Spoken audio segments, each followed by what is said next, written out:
কপিল ভাই আছেন? কপিল ভাই, ভাই আছি আছি। আচ্ছা ভাই, আজকে কি ক্লাস হচ্ছে হবে নাকি? হবে কেবল তো 7:07 বাজে, আমি আর যোগাযোগ করিনি এখনো স্যারের সাথে। ও আচ্ছা আচ্ছা আচ্ছা, ঠিক আছে, তাহলে আমরা ওয়েট করতে থাকি নাকি?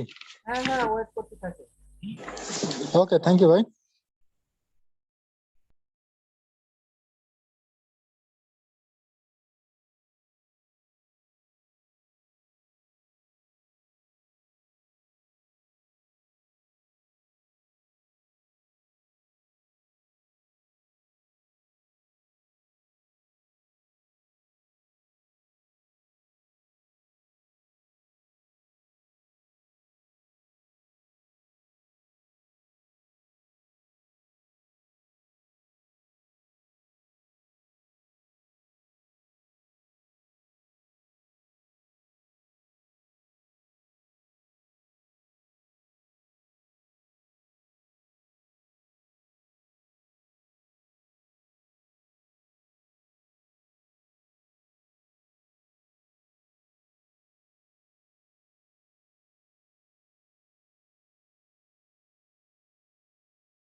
নমস্কার।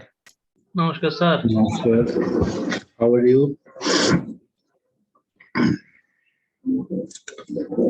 We are now in 14. Should we wait or continue?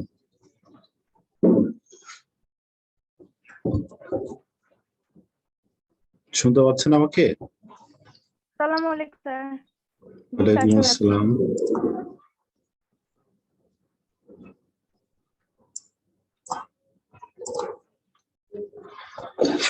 So I think 10 minutes already late.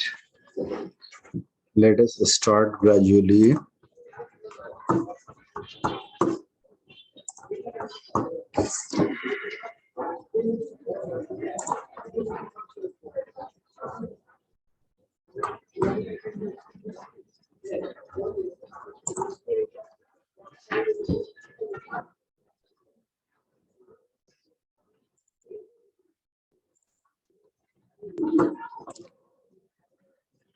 Can you see my sharing? Yes, sir. Yes, sir. So last day we were actually talking about the real rate, nominal rate relating to the inflation. And today I think we can start from there according to our manual. We are near to close chapter 2, right? So as I said earlier, we'll actually solve some mathematical problems. Basically, first of all, we will have focus on conceptual issue. And I think if your concept is clear, then mathematical issue will be very easier for you. Otherwise, you will fight with the solution, because financial management is actually based on concept, and you need not to memorize everything, but you will have to grab some technique that will help you in real life also. From practical experience, we are now using various mathematical tools, technique, and calculation methods in our real life. And sometimes I will focus on the real life experience also, where we are using the financial tool. As I earlier said, the IRR, NPV, all are very common in real life. And the people who are actually working with your firms, in case of our clients or in case of your some outsourcing services, you will find out all these type of use of financial tools and statistical tools. So let us think about inflation. Inflation is very commonly used and very crucial part of decision making in corporate life as well as our real life. And in case of financial management, it is also very important, because you see in past persons, there are some problem, mathematical problem, which include inflation factors also. So we'll have some discussion, conceptual sharing, and finally we'll try to solve some problems with our manual book or by using some Excel. Can you share me? Anyone have any confidence on Microsoft Office and Excel? Do you think that you have enough control over the software, which we say Microsoft Office? And it has different part also, but we will now use, actually I'm using now the PowerPoint is part of Office, and sometimes we use the Excel, that is very important for corporate life in all over the world. So how do you think? Do you have enough confidence on Microsoft Office? Please share your experience, please.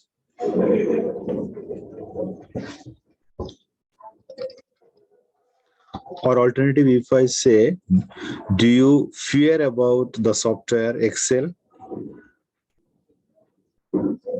Anyone? No. So I think everyone is more or less familiar with the software, and this is very important quality of you. Mind it, in real life, after qualification or after being chartered accountant, you will not have enough time to learn all about these things, right? Excel, PowerPoint, Microsoft Word, typing. So this is the right time to prepare yourself as an excellent performer on this software. So let us think about inflation. In last day, we discussed about inflation. Inflation is actually inflating the commodity price and reducing the purchase power or purchasing power of currency unit. I mean, if we think about money, I mean taka, so the capacity of purchase or capacity of the value or buying capacity of the currency unit will be reduced by inflation. At the alternative side, the inflation will increase the real commodity price. So this inflation can be in two types, real rate and nominal rate.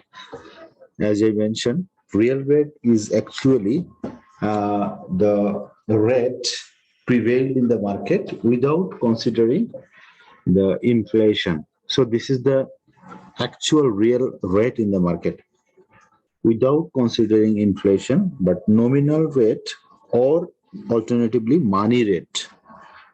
It is the rate after considering or after adjusting the inflation rate prevailing in the market. So sometimes we will have some problems in real exam, having some real rate and also having some money rate. In that case, we have to find out the real rate into money rate. We always say you have to compare the apple with apple. So in that case, two rate will not be comparable. At the same time, two rate will not be easily solved in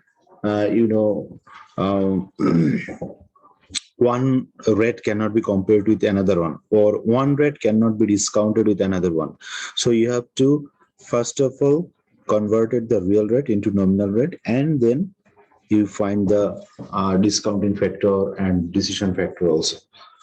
So mind it, we will have to find it nominal rate from the real rate, considering the given inflation. So remember, estimating future cash flow, the rate of inflation must be taken into account. So the question in which inflation will be given, you have to consider it.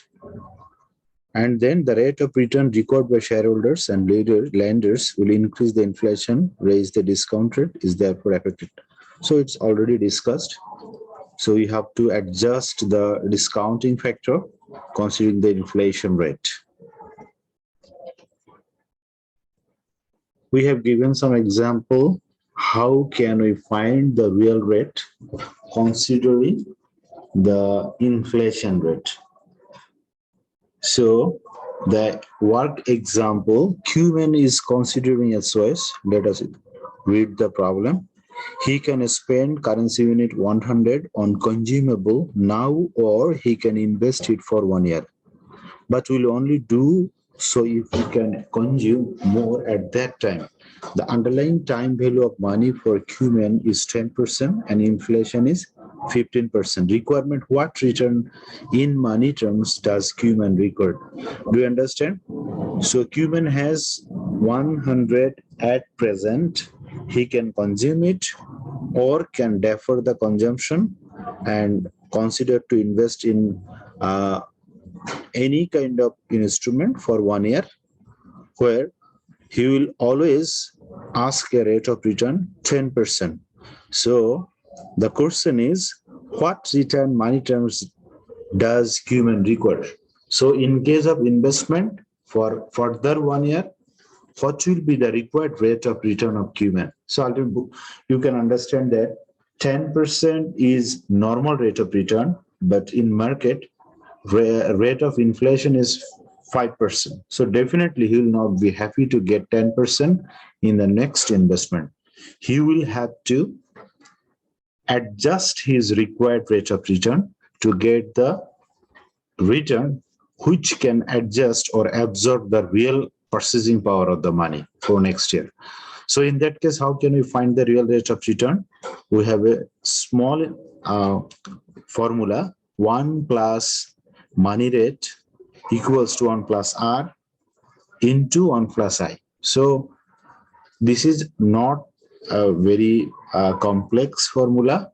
It is just mathematical calculation that money rate equals to the real rate and adjusting the inflation. So ultimately, if you place the value, we'll get 15.5%.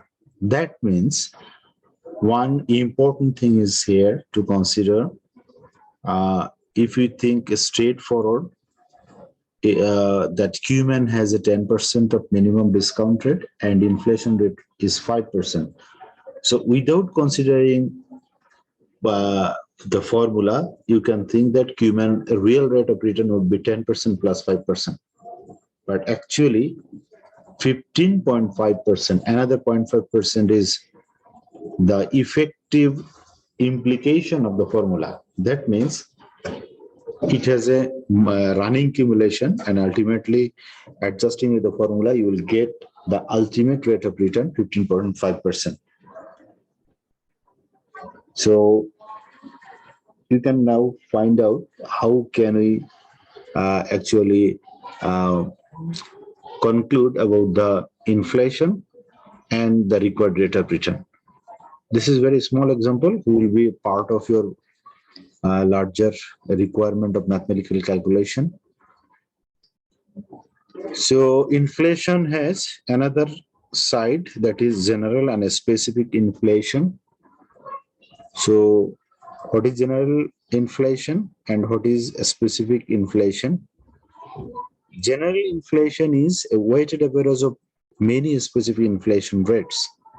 Say, for example, statistical results in a country from the macro viewpoint, from the viewpoint of macro analysis.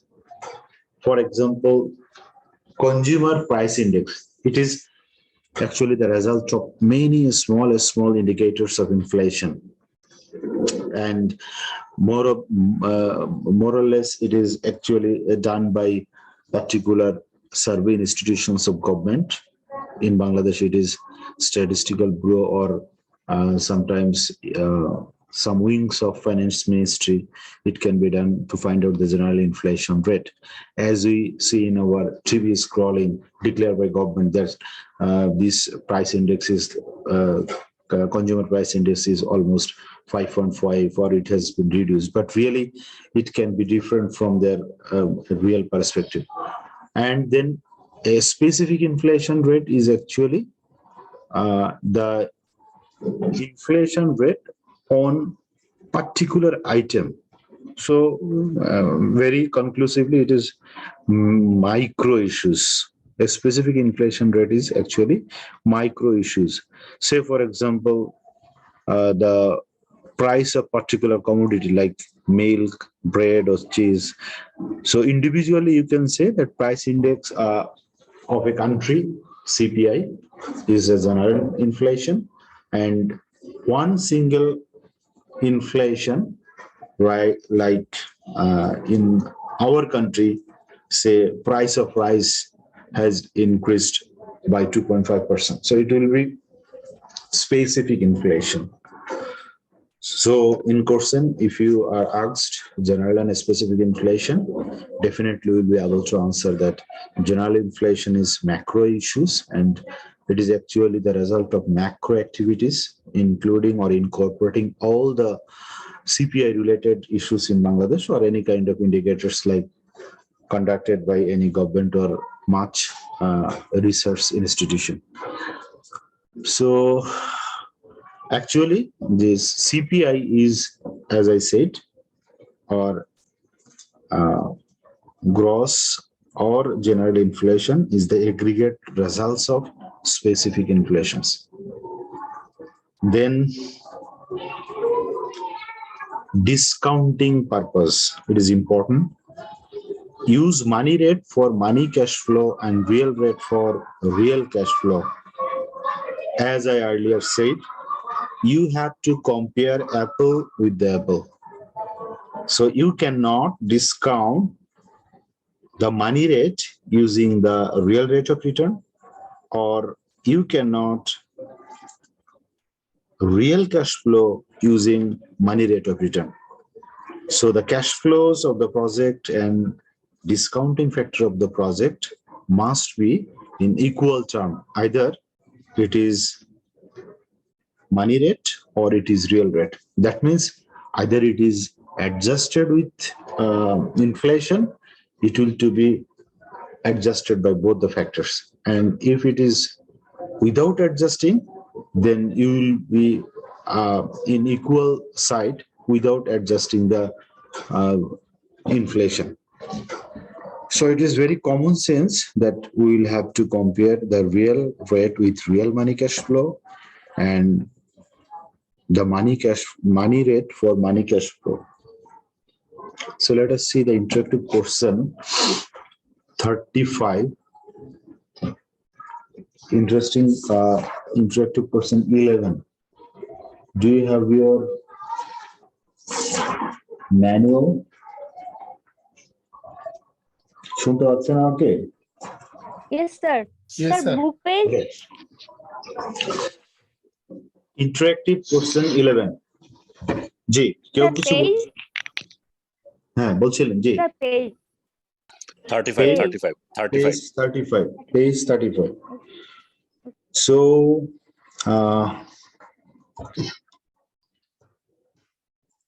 just 1 minute.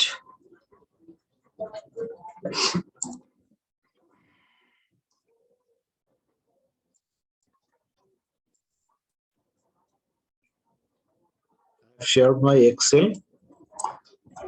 Yes, sir. Can you recognize it? Project, this is the project evaluation.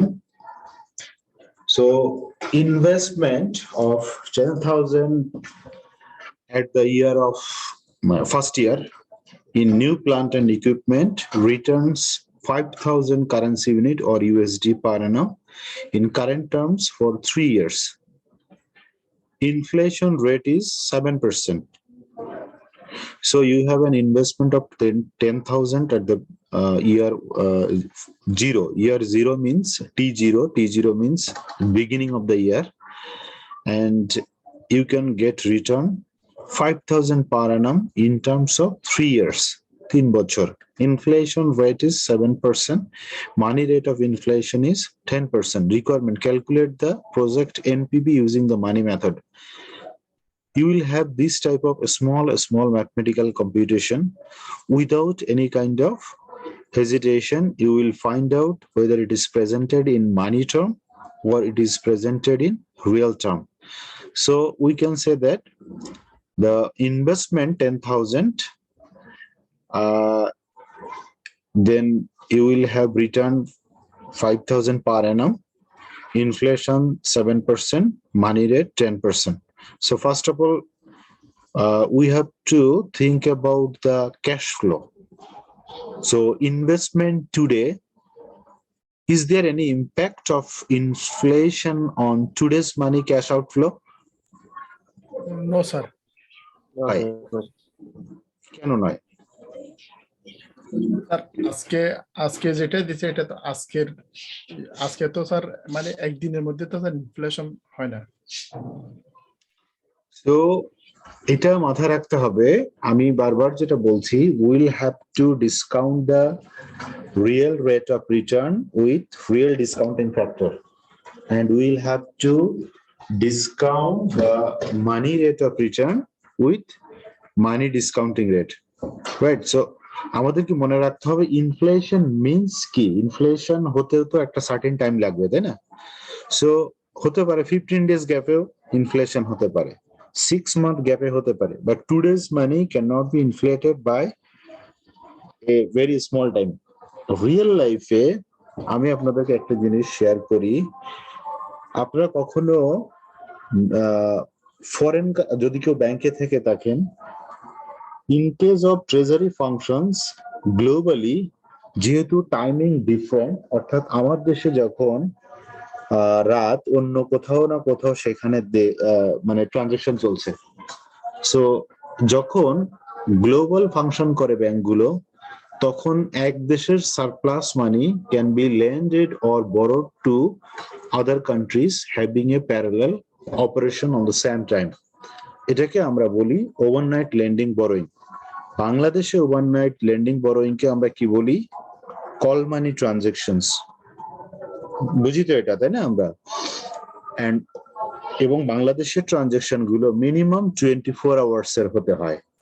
In case of call মানির ক্ষেত্রে hour minimum tenure হচ্ছে 1 days বা 24 hours. But in case of global lending borrowing having nostro account, maximum of you know the nostro account, যে সমস্ত ব্যাংকগুলো foreign function আছে তাদের foreign currency account গুলোকে অন্য ব্যাংকে নিজেদের অ্যাকাউন্ট গুলোকে নস্ট্রো অ্যাকাউন্ট বলে।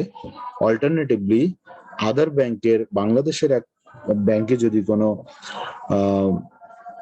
অ্যাকাউন্ট থাকে সেটা ভস্ট্রো অ্যাকাউন্ট বলে। So the transaction between this two account can be done even within 6 hours, 4 hours, 3 hours also in foreign transaction purpose. So global economy তে 4 ঘন্টা 5 ঘন্টার জন্য লেন্ডিং বরোয়িং আছে, in that case it can B inflated, অর্থাৎ মানি of 6 hours back and money at the payment after 6 years can differ by their terms because of inflation and interest rate charge. Okay, এটা real লাইফে হতে পারে, this is global scenario, but in case of our mathematical solution we will find out this as a কিছু কিছু assumptions আমাদের তো থাকতেই হবে, তার মধ্যে এটাও একটা নো ইনফ্লেশন ইম্প্যাক্ট, কেন তারাই কিন্তু এখানে বলে দিয়েছে।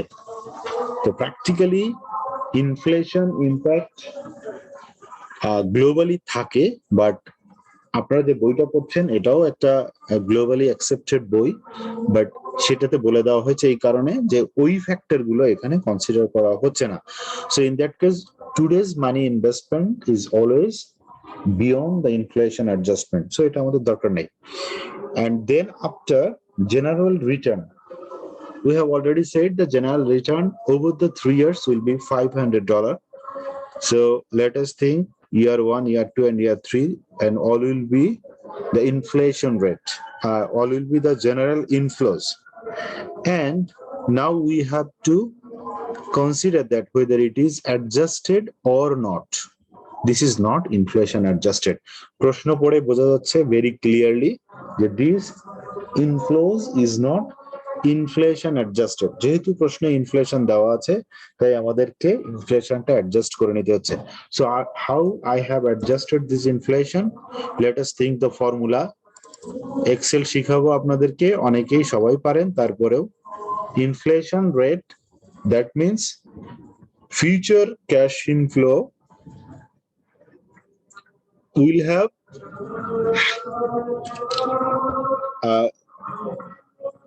say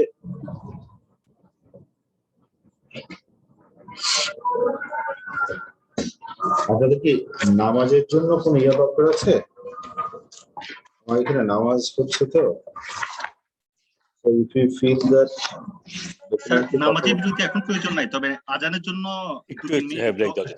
আজান আমার এখানে আজান হচ্ছে তো, আজান হচ্ছে তো, so let us stop for 5 minutes 2 minutes. Okay.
So let us think about the question.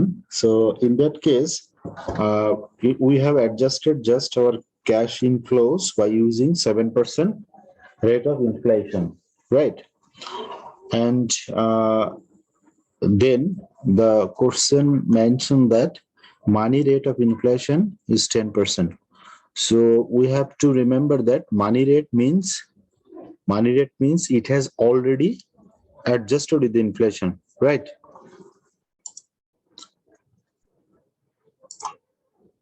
বোঝা যাচ্ছে? So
So now we can start.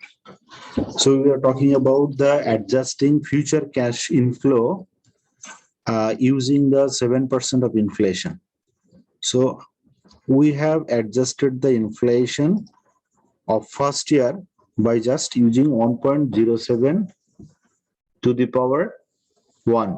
That means the money after 1 year will be equals to 5,350 after adjusting the inflation rate.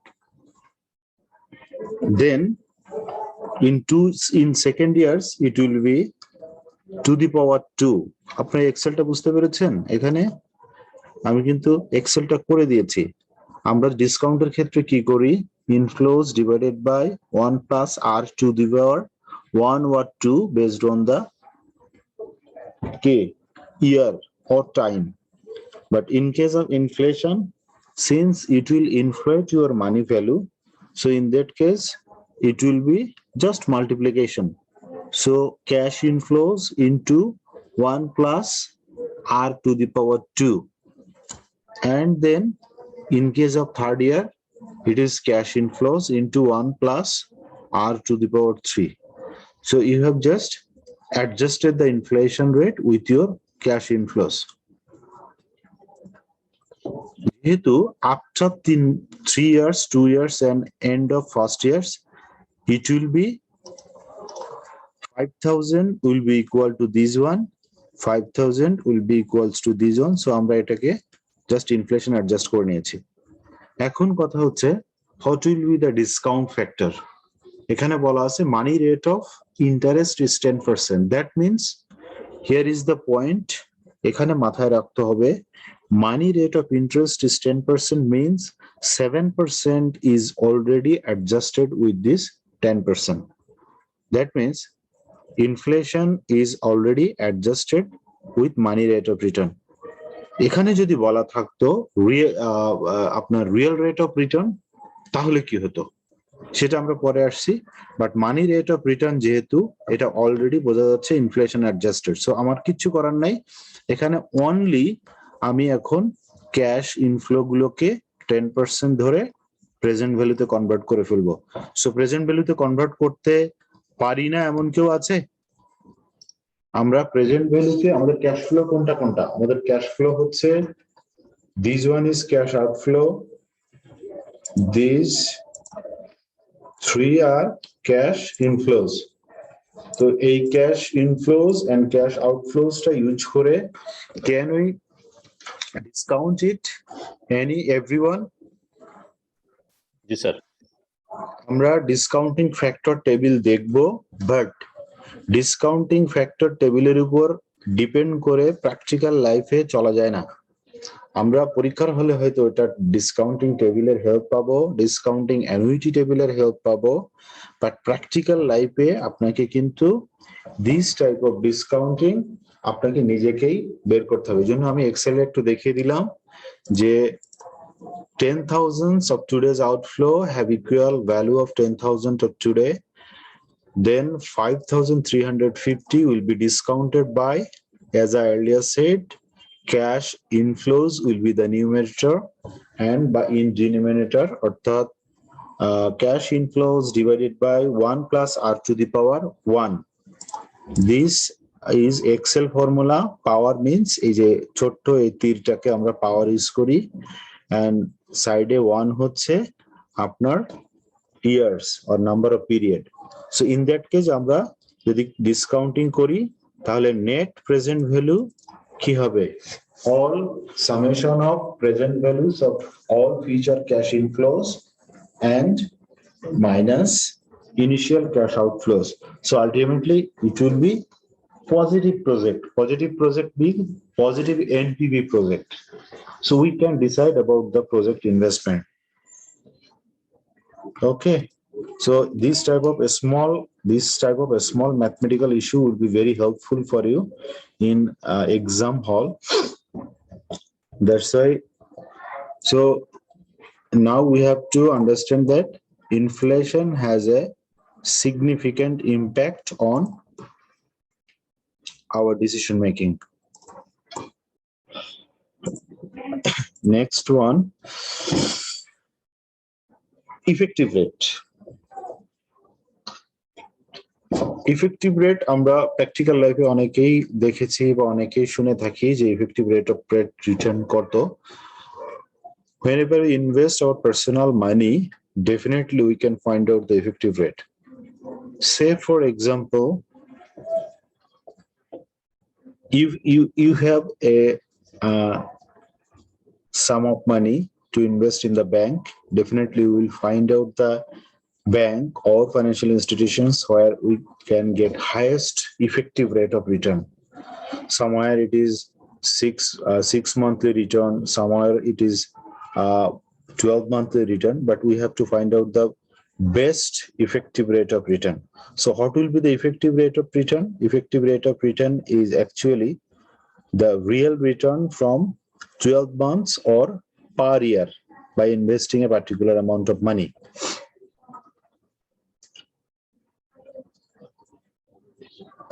So formula is given there as like earlier, 1 plus E equals to 1 plus M divided by 1 plus IS, where inflation is specific to given for cash flow.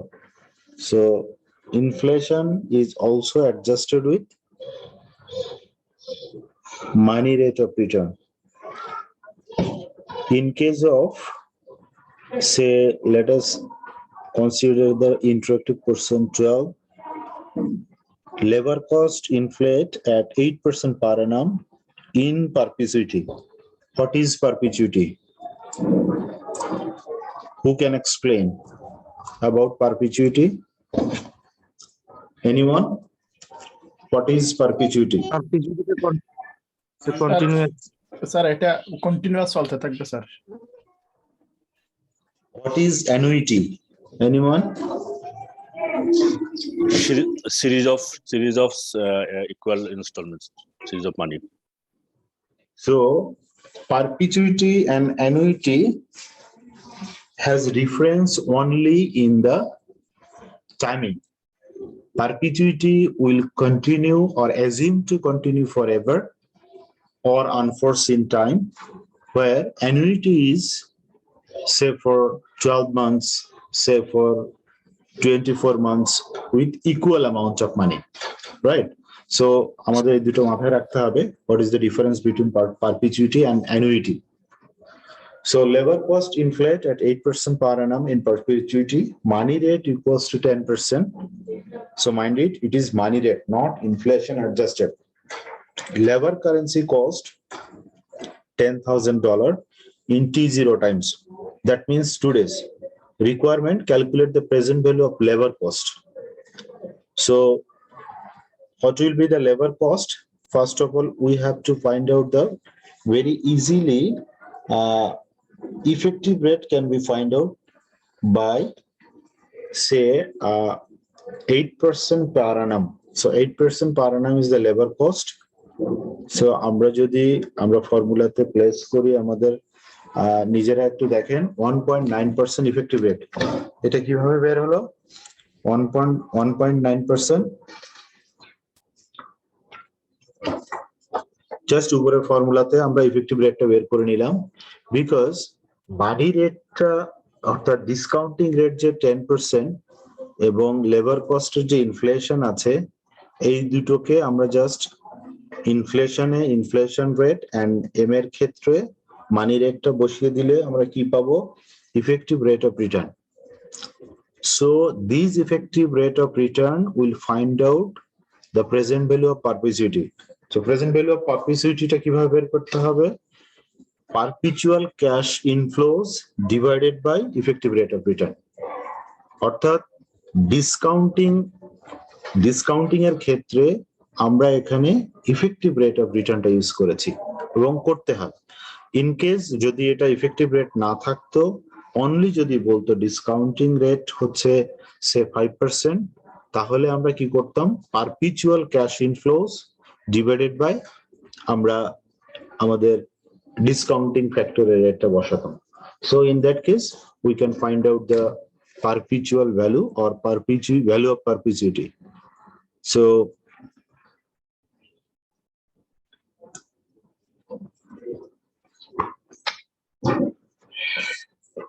now you can find out the effective rate of return. কোনো confusion? Very easy, এই জিনিসগুলো খুবই easy, but যেটা বলছিলাম যে যখন সবগুলো একসঙ্গে আসবে তখন হয়তো আপনাদেরকে খুব খেয়াল রাখতে হবে যে ইফেক্টিভ রেটটা কিভাবে বের করব।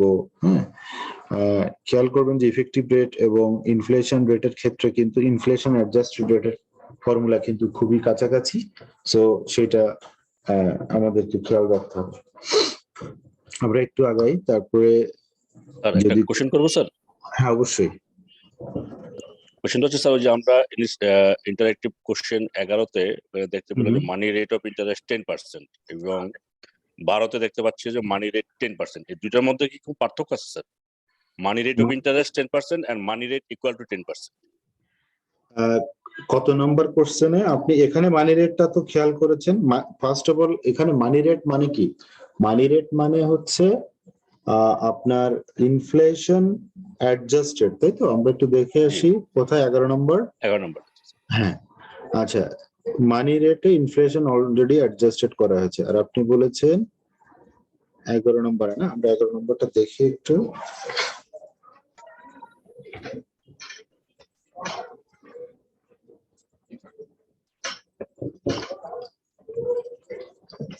আমরা 11 নম্বর প্রবলেমটা সলভ করেছি না? আমরা একটু দেখি ওখানে।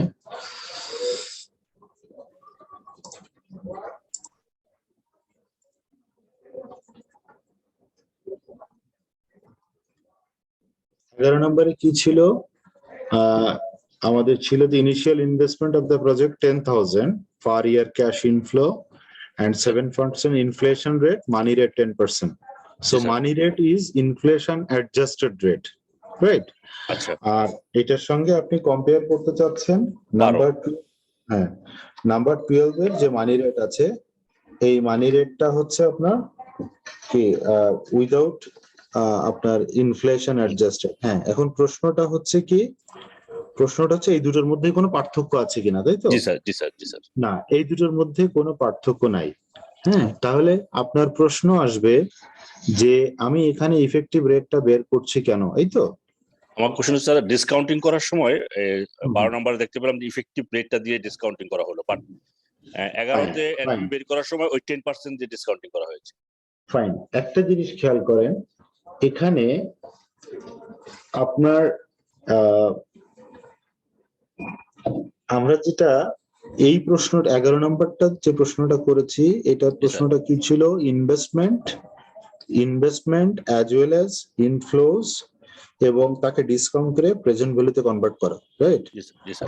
আর আপনার 12 নম্বর প্রশ্নে আমাদের ইফেক্টিভ রেট যেটা বলছে যে লেবার কস্ট 8%, মানি রেট 10% এবং কারেন্টলি এটা লেবার 10,000। হ্যাঁ 10,000। আচ্ছা,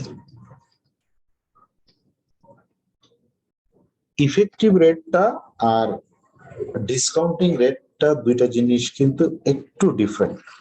আচ্ছা, দুইটা কিন্তু দুই জিনিস কেন বলছে যে আপনার ওইটার নেচার হচ্ছে কি, ওইটা কিন্তু পার্টিকুলার পিরিয়ড আছে, আর এইটার নেচার হচ্ছে আনলিমিটেড টাইম পিরিয়ড, তাই তো?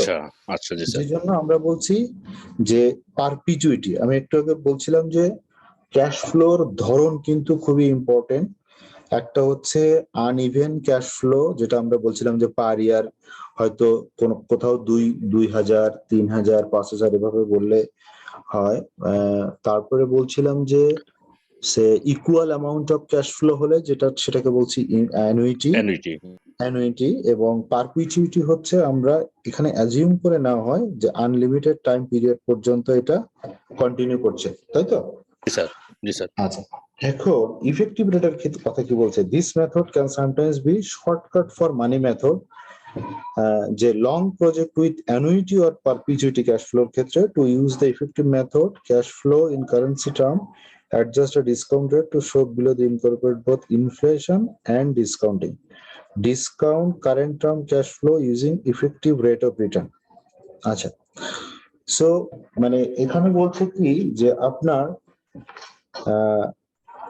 ডিসকাউন্টিং রেট আর ইফেক্টিভ রেট কিন্তু সেম না, এটা আমাদেরকে একটু খেয়াল রাখতে হবে। হ্যাঁ, এটা কিভাবে ডিফারেন্ট আমি একটু এক্সাম্পল দিয়ে আসি, যেটা আমি এর আগে বলার চেষ্টা করছিলাম। যে আমি কোথাও যদি 10% রেট অফ রিটার্নে ইনভেস্টমেন্ট করি, হ্যাঁ, 1 বছরের জন্য, তাহলে এটাকে ডিসকাউন্টিং ধরে নিই, এটা মানি রেট, এবং এটাকে ডিসকাউন্ট রেট হিসেবে ইউজ করা যায়। আচ্ছা, এখন আমি বললাম যে আমি আরেকটা প্রজেক্ট বা আরেকটা অফার, ইনভেস্টমেন্ট অফারে আমি পেয়েছি যে সেখানেও 10%, বাট আফটার 6 months রিনিউয়েবল। আপনি গট মাই পয়েন্ট, যে আফটার 6 months, অর্থাৎ আমি 10%-এ দুইটা ইনস্ট্রুমেন্টই 10%-এ ইনভেস্ট করছি, একটা 6 মান্থলিতে 10%, 6 মাস পর রিনিউ করা যাবে, আর একটা হচ্ছে 1 বছরে 12 মাস শেষ করে রিনিউ করতে হবে। তাহলে দুইটারই রেট কিন্তু 10%, কিন্তু দুইটার ইফেক্টিভ রেট কিন্তু সেম না। সেম কি? তার মানে সেকেন্ডারি ক্ষেত্রে ইফেক্টিভ রেটটাতে ডিসকাউন্টিং করা লাগবে স্যার। এক্স্যাক্টলি, মানে আমি বলতে চাচ্ছি আগে আমরা দুইটা জিনিসকে একটু পার্থক্য করি, যে ডিসকাউন্টিং বা মানি রেটটা স্ট্রেট ফরওয়ার্ড, আমরা যদি ইনফ্লেশন অ্যাডজাস্টেড থাকে তাহলে আমরা সেটাকে বের করছি with inflation adjusted cash flow. আর ইফেক্টিভ রেটের কথা যদি বলা থাকে, ইফেক্টিভ রেটটা কিন্তু সম্পূর্ণ ডিফারেন্ট জিনিস, মানে দুটোকে একসঙ্গে বিচার করা যাবে না। হ্যাঁ, আমি যে এক্সাম্পলটা দিলাম এখানে রিয়েল আপনার মানি রেট 10%, বাট দুটো ইনভেস্টমেন্টের ক্ষেত্রে ইফেক্টিভ রেট কিন্তু ডিফারেন্ট। কেন হলো এটা নিশ্চয়ই আপনি বুঝতে পারছেন, যে আমি হ্যাঁ না আমি যে এই ডিপোজিটের যে এক্সাম্পলটা দেওয়ার চেষ্টা করছিলাম, যে আপনার যদি 1 বছরে 10% স্ট্রেট ফরওয়ার্ড ইন্টারেস্ট ক্যালকুলেট করা হয়, আর 1 বছরে 10% 6 মান্থলি কাউকে মানে রিটার্ন দেওয়া হয়, দুইটা রিটার্ন কিন্তু সেম হবে না। সেম হবে কি? হবে না, কারণ সেকেন্ড ইনভেস্টমেন্টের ক্ষেত্রে after 6 months you will be renewed, এবং আপনার 6 মান্থলি যে ইন্টারেস্টের উপর বাকি 6 মাসের উপর আপনি 10%ই পাবেন, বাট ইন্টারেস্টের উপর ইন্টারেস্ট হওয়ার কারণে রিয়েল বা ইফেক্টিভ রেটটা বেড়ে যাবে। আপনি কি বুঝতে পেরেছেন আমার কথা? So real effective rate and money rate is not same. এটা আগে কনক্লুশনে আসতে হবে। সো কাছাকাছি, আমি এই জন্য বারবার বলছি যে দুটো ফর্মুলা খুবই কাছাকাছি মনে হবে, but mind it, real rate এবং money rate, or money rate and আপনার ইফেক্টিভ রেট আর নট সেম। এইটাতে আগে কনক্লুশনে আসতে হবে যে ইফেক্টিভ রেট কিন্তু মানি রেটের সমান হবে না। তো আমরা বের করছি এখানে কি effective rate. So effective rate বের করতে হলে ইনফ্লেশনটাকে আমাকে নিতে হচ্ছে। এটার কারণ হচ্ছে 8% লেবার ইনফ্লেশনটা প্রতি বছর অ্যাডজাস্ট হয়ে রোল ওভার হবে ফর পারপিচুইটি, মানে আনলিমিটেড পিরিয়ড, যে কারণে ইফেক্টিভ রেটটা বের করে নিতে হচ্ছে। জি স্যার, বুঝতে পারছি। Thank you sir, thank you. আচ্ছা, সো এখানে আমরা যেটা খেয়াল করছিলাম যে পারপিচুইটির ক্ষেত্রে rate of return divided by আপনার ইফেক্টিভ রেট অফ রিটার্ন, এটাকে জাস্ট সিম্পল ফর্মুলা। যে কোনো ক্যাশ ফ্লোর ক্ষেত্রে যদি এখানে ইফেক্টিভ নাও থাকতো, আমি যেটা বলছিলাম যে it can be divided by discounting factor, it can be divided by cost of capital, whatever be the given condition in question, but the rate of present value formula of perpetuity is always cash flows divided by discounting factor. Okay, next topic, replacement decision. Replacement decision কি? The replacement decision is actually replacing your existing assets or replacing your existing project under investment. Practical লাইফে আমাদের এমন অনেক decision প্রয়োজন পড়তে পারে যে replacement করব কি করব না। So business in practical life, many projects can be successfully run or without consideration. Sometimes you need to abandon, or sometimes you need to cancel your existing project and replace the existing assets or liabilities. Or sometimes you may have to decide about the unit of your business. You know, there are many group of industries in Bangladesh and all over the country. Many companies have 30, 40 subsidiaries, associates companies, even so many small projects in under the business. Like somewhere, some group have consumer product, some group have agricultural product, some group has say butter and breads or consumer products. Some companies have particular tissue paper. So sometimes you may have to decide about whether to continue the present situation, present project or not. So particularly we can think about the replacement of assets. আমি যেটা বাস্তবে বললাম যে practically এমন হতে পারে আপনার total প্রজেক্টকে replacement করতে হতে পারে, but in case of mathematical issue আমরা অ্যাসেটটা দিয়েই বুঝি যে what will be the technical side of deciding about replacement of existing business or existing project, or if it is particular asset, what can be the techniques for deciding about the replacement of existing investment in asset. Let us think about question 13.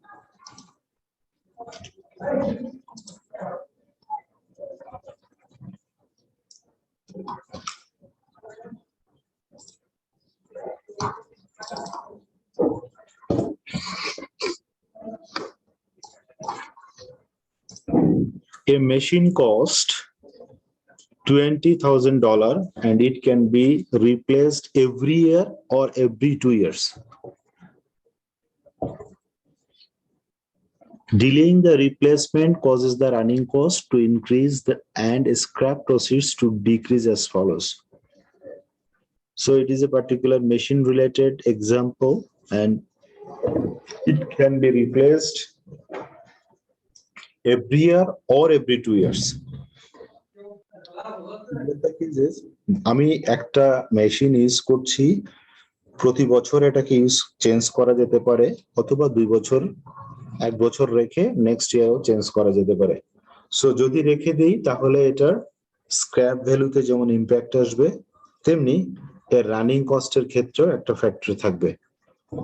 So first ইয়ারে running cost 5,000, second year running cost 5,500, and a scrap value, if you replace in first year, then the scrap value will $16,000. If you replace in second year, then the scrap value will be $13,000. Company's cost of capital is 10%. Requirement: should the machine be replaced every 1 or 2 years? What should be the decision? আমাদেরকে মাথায় রাখতে হচ্ছে এখানে কোনো ইনফ্লেশনের issue আছে কিনা। কোনো ইনফ্লেশনের issue নাই, বিকজ এই জাতীয় ইস্যুর ক্ষেত্রে কোশ্চেনে যদি কোনো ধরনের কোনো ইন্ডিকেশন দেওয়া না থাকে, আমাদের ইনফ্লেশনের ক্ষেত্রে কোনো চিন্তা করার দরকার নেই। This cost of capital will be the discounting factor. So let us think whether we should replace it on first year or second year.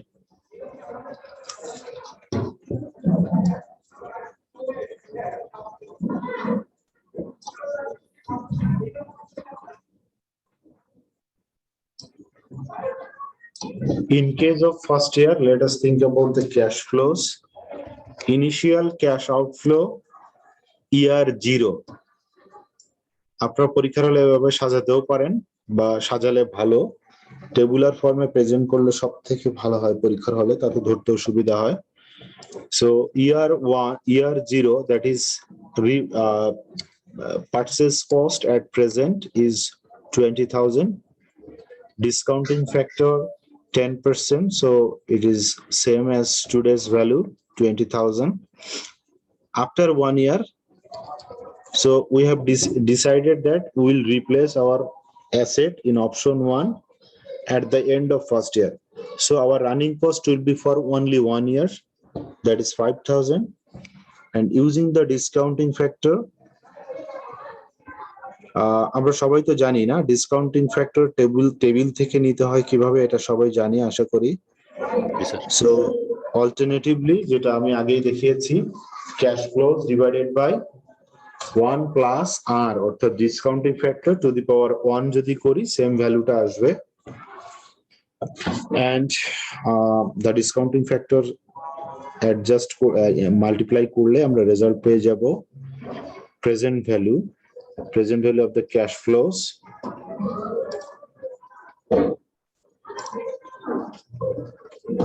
Sale proceeds are a scrap value after 1 year. So first option, having decision of sale after 1 year of the existing machinery, the net cash outflows, right? যেহেতু machine consumable, so net cash outflows will be কত? So annual equivalent cost কত হবে?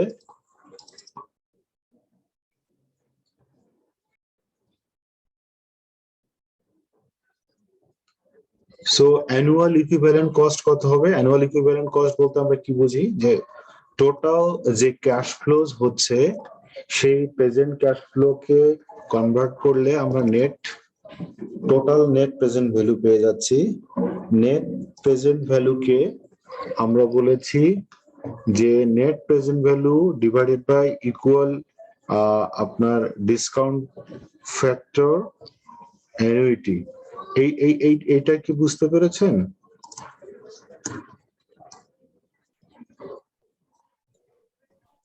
Sir এটা কি আবার sir future ভ্যালুটা convert করা NPV K?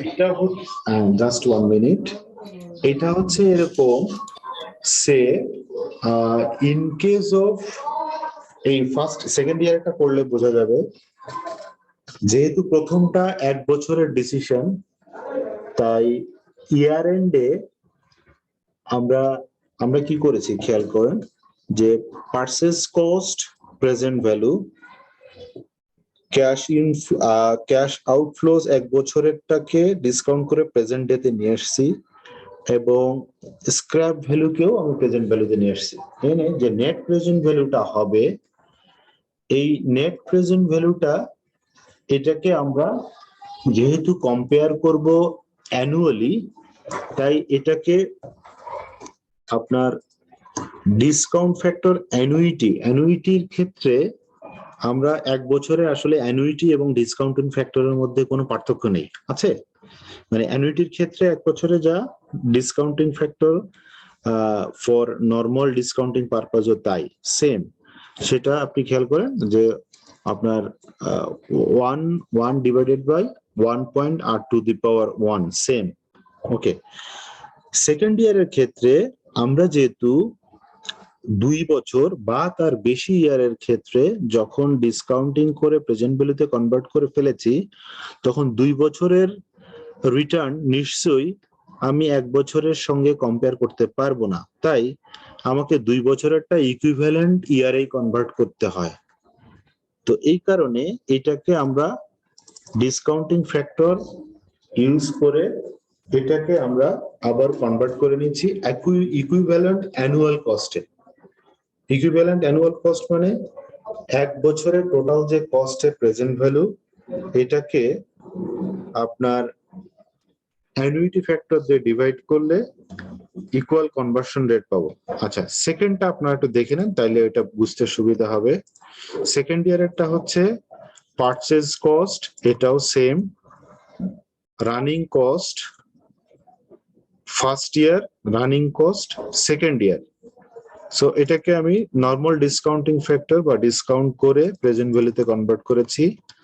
Sales of scrap or 2 বছর পরে যে স্ক্র্যাপ ভ্যালু, সেটারও আমি প্রেজেন্ট ভ্যালু বের করেছি। তাহলে এই যে ক্যাশ ফ্লোজ 18,000 টাকা নেট ক্যাশ আউটফ্লোজ, এই cash outflows because of using the machinery, এটা কয় বছরের ক্যাশ ফ্লো? এটা তো 2 বছরের ক্যাশ ফ্লো। সো 2 বছরের ক্যাশ ফ্লোর প্রেজেন্ট ভ্যালু এটা।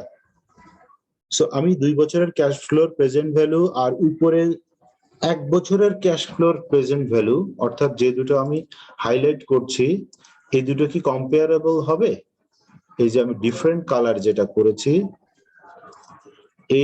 এই দুইটা কি কম্পেয়ারেবল? না স্যার, কম্পেয়ারেবল হবে না কখনোই, কারণ একটা হচ্ছে present value of 2 years cash inflow outflows and inflows, and এটা হচ্ছে 2 ইয়ার্স ক্যাশ আউটফ্লোজ। সো আমাকে কি করতে হবে, আমরা যেহেতু অ্যানুইটি বলতে কি বোঝায়, অ্যানুইটি বলতে বোঝায় আমরা একই রেটে, অর্থাৎ equal yearly cash inflows or equal yearly cash outflows. So because of comparison আমরা এই ক্যাশ প্রেজেন্ট ভ্যালুকে ইকুয়াল ইয়ারলি ক্যাশ আউটফ্লোজে কনভার্ট করব।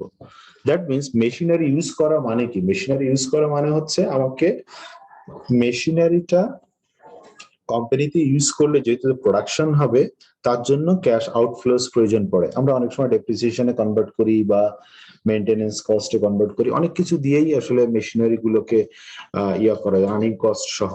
তো এখানে ডেপ্রিসিয়েশনটা আমরা কনসিডার করেছি ইন টার্মস অফ মানে কম্পেয়ারিং দ্য স্ক্র্যাপ ভ্যালু, কারণ স্ক্র্যাপ ভ্যালুর inflows and initial cash outflows এর ডিফারেন্স, এটা কিন্তু ডিসকাউন্ট ফ্যাক্টরের মধ্যে চলে আসছে। So virtually depreciation and running cost নিয়েই এই ডিসিশনটা হচ্ছে। সো তাহলে মেশিন যেহেতু রান রাখতে হলে 2 বছর পরে যদি সেল করি, তাহলে 2 বছরের ইকুয়াল কস্ট হবে 18,035,350 টাকা, আর উপরে হচ্ছে 1 বছরের প্রেজেন্ট ভ্যালুতে হচ্ছে আপনার 10,000 টাকা। এখন কথা হচ্ছে, তাহলে এই দুটোকে যদি কম্পেয়ার করতে হয়, তাহলে আপনাকে অ্যানুইটিতে কনভার্ট করতে হবে।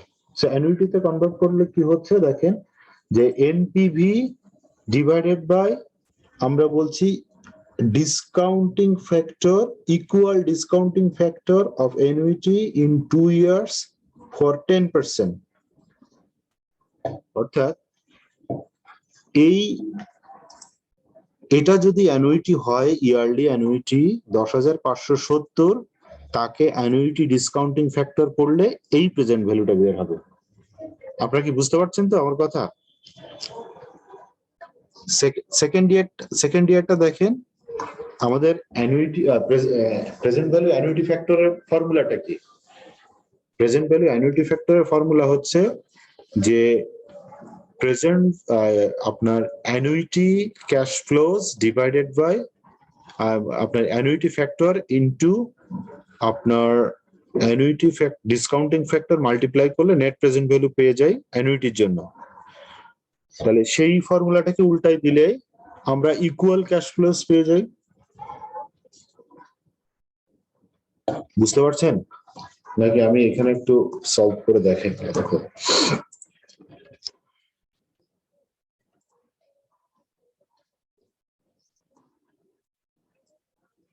সেকেন্ড ইয়ারটা দেখেন, তাহলে ফার্স্ট ইয়ারটা ইজিলি বুঝতে পারবেন।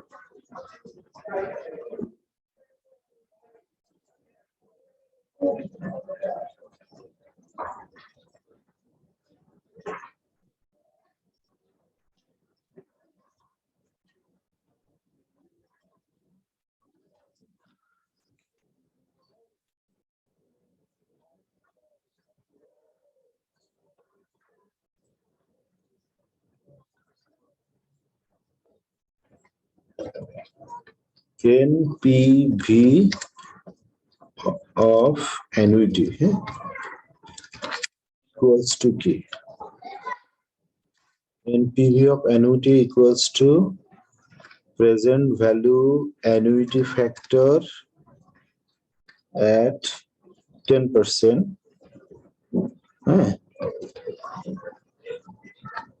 Multiply by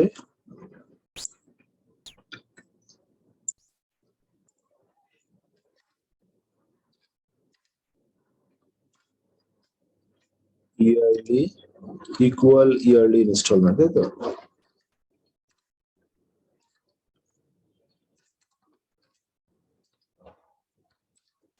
আচ্ছা, এইটা কি বোঝেন আপনারা?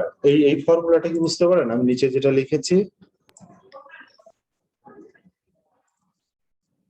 এই ফর্মুলাটা কি বুঝতে পারেন? ভেরি জি স্যার। অর্থাৎ আমি খুব সংক্ষেপে বলি, অ্যানুইটি মানে কি? অ্যানুইটি মানে আমি যে ইনভেস্টমেন্ট করেছি এই ইনভেস্টমেন্ট থেকে পার ইয়ার সেম পরিমাণ টাকা পাবো, সে for 3 years, 4 years or 5 years। 5 বছর যদি আমি ইকুয়াল অ্যামাউন্টের ক্যাশ ইনফ্লোস হয়, তাহলে ইন্ডিভিজুয়ালি ক্যাশ ইনফ্লোস কে ডিসকাউন্ট না করে আমরা সিম্পল ফর্মুলা ব্যবহার করি, NPV of annuity equals to present value annuity factor। এই যে PVAF লিখেছি, annuity factor at the rate of say discounting আমি ধরেছি 10%, তাকে যদি ইয়ারলি ইনস্টলমেন্ট, ওই যে পার ইয়ার আমি সে ফর এক্সাম্পল পার ইয়ার আমি 10,000 টাকা করেই আপনার যদি পাই, তাহলে তার ডিসকাউন্টিং ফ্যাক্টর কি হবে? সে আমি ধরে নেই প্রেজেন্ট ভ্যালু অ্যানুইটি ফ্যাক্টর এই প্রশ্নের স্বার্থে পার ইয়ার ইনস্টলমেন্ট 10,000 টাকা। তারপরে উপরেরটা আসছি, তাহলে 10,000 ইন্টু কি দিব এখানে 10%-এ আমরা এখানে অ্যানুইটি ফ্যাক্টর, তাহলে 2 ইয়ারের অ্যানুইটি ফ্যাক্টর কি আমরা একটু বের করি। অ্যানুইটি ফ্যাক্টরটা দেখ ব্ল্যাকবোর্ড হলে যেভাবে ক্লাস নেওয়া যায় জুমে ওভাবে ক্লাস নাও। আচ্ছা, দেখতে পাচ্ছেন আমাকে? অ্যানুইটি ফ্যাক্টরটা দেখতে পাচ্ছেন? জি স্যার। তাহলে এখানে 10%, এই যে আমার কার্সারটা যেখানে 10% ফর 2 years, অ্যানুইটি ফ্যাক্টর কত? 1.736 ধরলাম আমি, 1.736। আচ্ছা, তাহলে আমরা ইকুয়ালস টু করি 1.736, তাহলে এটা কি হলো 17,000 সামথিং আসলো, তাই তো? আচ্ছা, এর মানে হচ্ছে কি আমরা ধরেছি 2 বছর, মানে এই প্রজেক্টটাতে ধরেছি ক্যারেক্টার কি পেলাম 2 years 10% কস্ট অফ ক্যাপিটাল, আর কি পেলাম ইকুয়াল ক্যাশ ফ্লো 10,000। এই প্রশ্নটা এরকম ছিল না? যে প্রশ্নটা আমরা মানে এখানে এই যে প্রশ্নটা কাজ করলাম যে এই 17,000 টাকা 17,360 টাকা আসছে, যে এমন একটা প্রজেক্ট 2 বছর ইকুয়াল ক্যাশ ফ্লো আসবে 10% ডিসকাউন্ট। তাহলে আমরা কোথাও কমপ্লেক্সিটিতে না গিয়ে আমরা কি করেছি, net present of the annuity বা নেট প্রেজেন্ট ভ্যালু যদি বের করতে চাই, তাহলে এই present value annuity factor into equal cash flows ফ্যাক্টরটা বসালে আমরা এটা পেয়েছি। এখন আমার এই প্রশ্নে আমি কি পেয়েছি, উপরে এই প্রশ্নে পেয়েছি যে আমরা এইটা পেয়েছিলাম, তাই না, এই ফিগারটা পেয়েছিলাম 18,350। তা 18,350টা কি, 18,350টা হচ্ছে এটা, তাই না, net present value NPV of annuity. তাহলে আমি যদি এই ইকুয়াল ইয়ারলি ইনস্টলমেন্টটা বের করতে চাই, খেয়াল করছেন, তাহলে ইকুয়াল ইনস্টলমেন্ট এটা বের করতে চাইলে কি করতে হবে, আমাকে এই 18,350 এই ফ্যাক্টর দিয়ে ডিভাইড করতে হবে, অর্থাৎ জিওমেট্রির আপনার অনুযায়ী, আপনার ফর্মুলা অনুযায়ী আমি যদি এটাকে লেফট সাইডে নিয়ে যাই, অর্থাৎ ইকুয়াল এই ফর্মুলাটাকে আমি যদি এভাবে সাজিয়ে লিখি, তাহলে কি হবে, এই ফর্মুলাটাকে এভাবে যদি লিখি যে equal yearly instalment equals to এই এনপিভি, এটা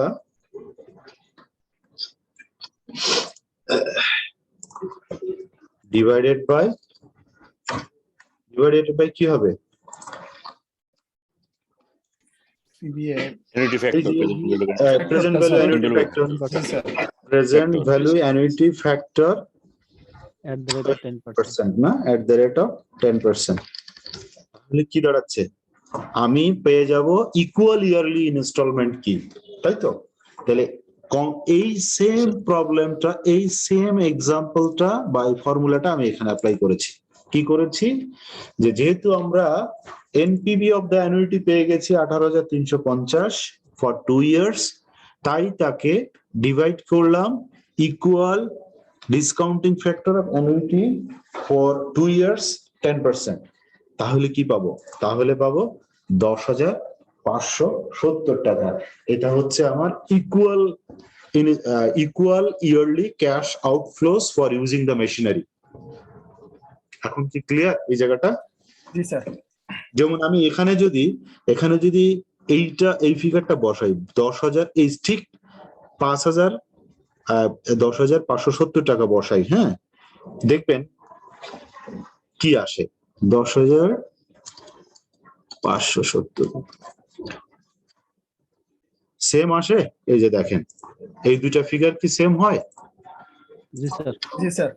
সেম হয়। তার মানে কি, তার মানে হচ্ছে আমি ইকুয়াল ইয়ারলি ইনস্টলমেন্টটা কত, অর্থাৎ আমি এই যে মেশিনারিটা প্রথম বছর ইউজ করছি, এটাকে আবার সেকেন্ড ডে 2 বছর ইউজ করছি, এবং এখানে যদি 3 বছরও ইউজ করতাম, তাহলে আমি কম্পেয়ার করার জন্য পার ইয়ার ইকুয়াল অ্যামাউন্টের কত টাকা আউটফ্লো হয় for using this machinery, I will have to find out that, because আমি ইয়ার টু ইয়ার কম্পেয়ার করব। তাহলে এই দুটো প্রশ্নের ক্ষেত্রে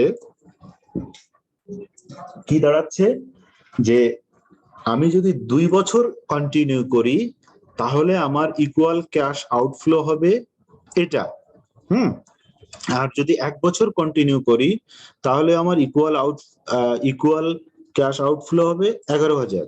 তাহলে কোনটা বেটার? যদি আমি 2 বছর, এক্স্যাক্টলি 2 বছরেরটা।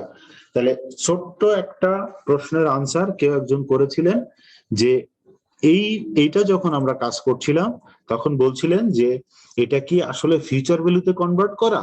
আসলে কিন্তু তা না, এটা হচ্ছে অ্যানুইটিতে কনভার্ট করা। অর্থাৎ একটা প্রেজেন্ট ভ্যালুকে যদি ইকুয়াল অ্যানুইটিতে কনভার্ট করতে চাই, তাহলে ঠিক এই যে ফর্মুলাটা আমি ভেঙে লিখলাম, এটার মানে হচ্ছে আমি ইকুয়াল অ্যানুইটিতে কনভার্ট করছি।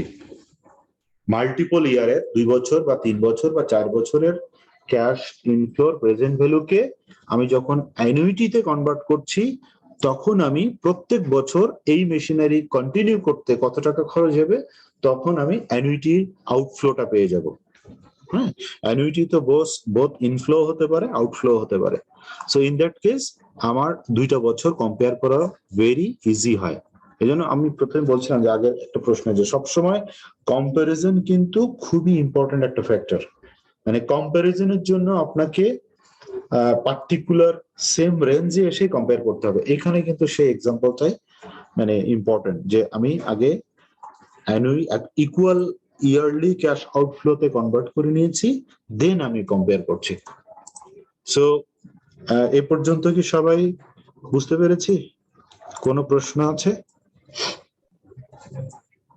No, sir. আচ্ছা, Okay, then let us start for next one. আমরা at least break এর আগে এই চ্যাপ্টারটা একটু শেষ করি।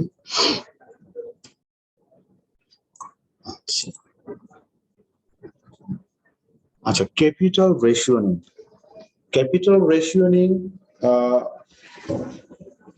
if you think about in real life, capital rationing means not only the part of share capital. Capital means including capital fund or investable fund in your hand. It can be in the form of, say, loan. It can be in the form of equity capital. It can be in the form of, say, working capital. But capital means available fund in case of investment opportunity. So if you have a particular fund and have many investment opportunity, then you need to ratio or rationalize your investment in the different project. It can be in one project, it can be in multiple project with multiple ratio. So that's why it is called capital rationing. Okay. Capital rationing is actually required for having insufficient fund. আপনি যদি unlimited fund থাকতো, you cannot think about, or you should not think about the capital rationing. But in real life, every organization has its own limitation of fund. That's why you need to think about the real project which can be profitable for you or which can be more profitable for you. That is important. And all this profitability consideration will depend actually on your perception of risks. Either you can consider for higher risk or higher risky project, or you can consider for lower risk or moderate risky project. But somewhere you have to balance your investment in between your good return or good return with higher risk and moderate return with moderate risk. So capital rationing can be divided into hard rationing. It is actually hard rationing means if your fund is actually dependent on external factor, like you depend on banks, you depend on stock market. So all of these are out of your control. That's why you need to the ratio extremely, you are bounded to rationing your investment. But if it is relating to your internal factor, that is called soft rationing. Say internally your fund impose say constraint on some particular issues. For example, by policy your company is not interested to invest in particular sector, like your company is not interested, or your company policy doesn't support to invest in tobacco sector. So this is soft rationing. Or sometimes you can have a sufficient I'll say balancing of your investment in between, say, agricultural sector or manufacturing sector or financing sector, or sometimes it can be government sector, or it can be sometimes, say, PPP project, public private partnership project. So many rationing can be imposed in your investment. So if it is external factor, that can be hard rationing because you are bounded to do that type of rationing. But if it is internal factor, internal policy matter, then it will be called the soft rationing. Okay, so এটা আমাদেরকে মাথায় রাখতে হবে। রেশিওনিং এর ক্ষেত্রে আমরা একটু দেখি, কোশ্চেন একটু দেখে আসি।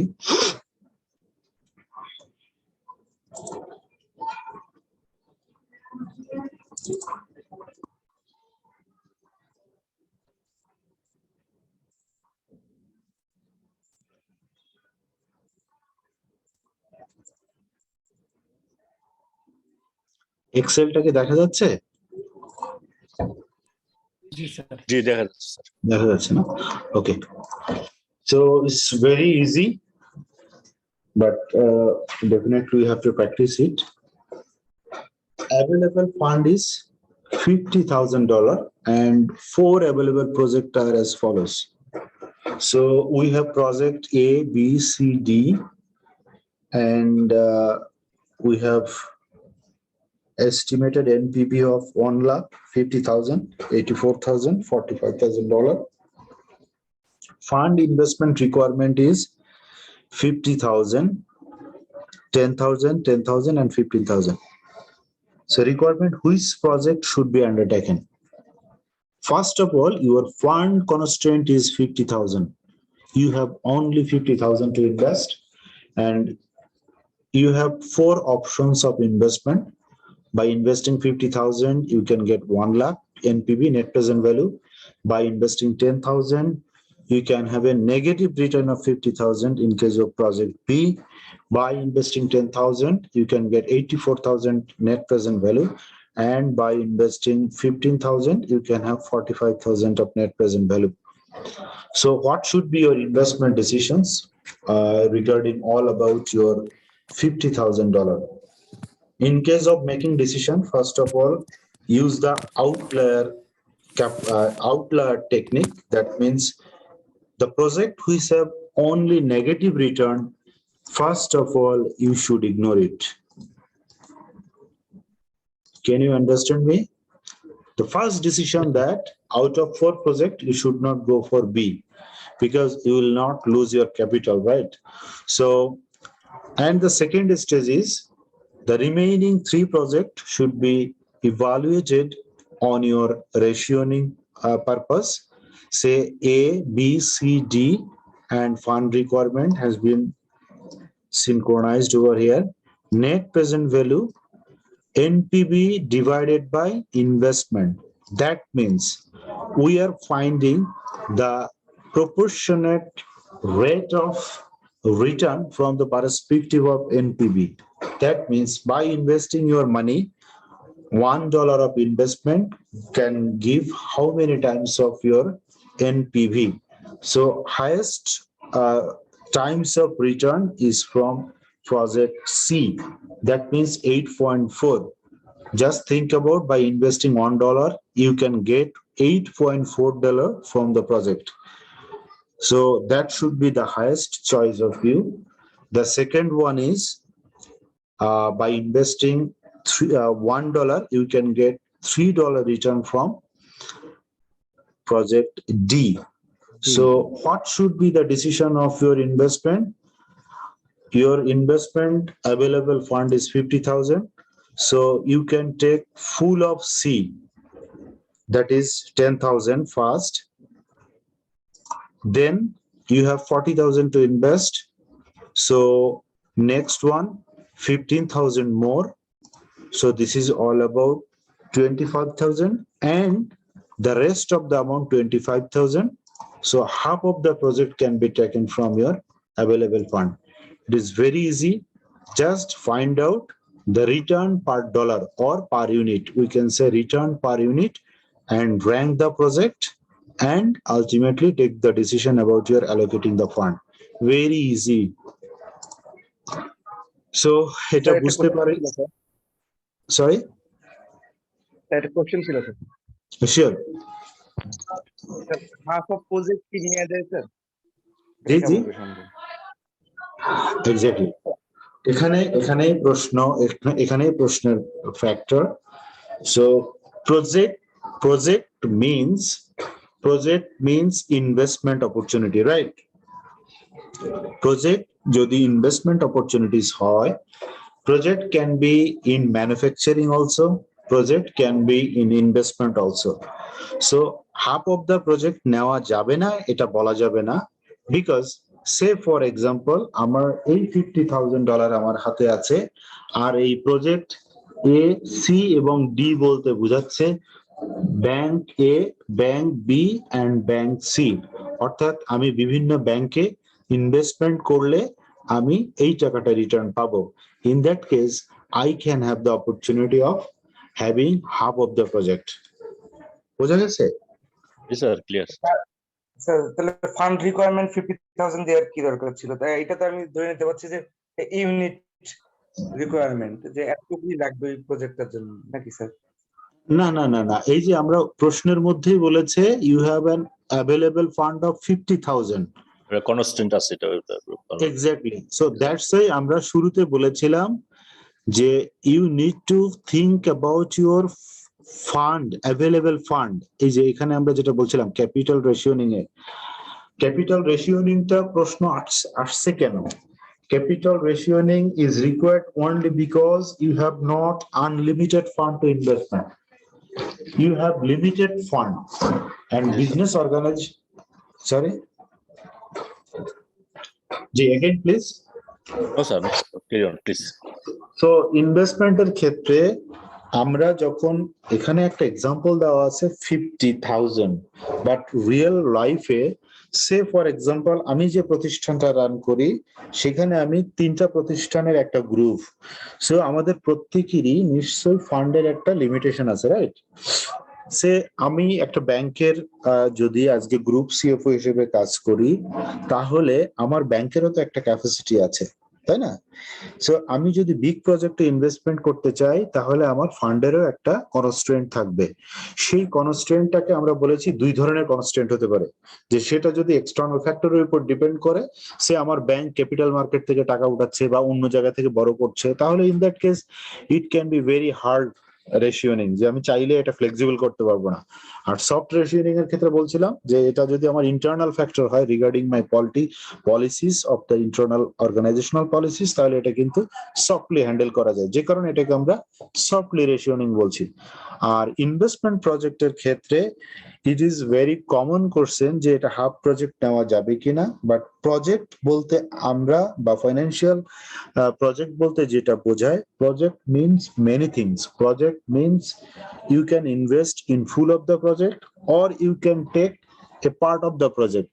কিভাবে? সে রিয়েল লাইফে আপনি কখনো আপনারা যারা প্র্যাকটিক্যাল লাইফে কাজ করছেন you can understand better. Syndication finance নাম শুনেছেন?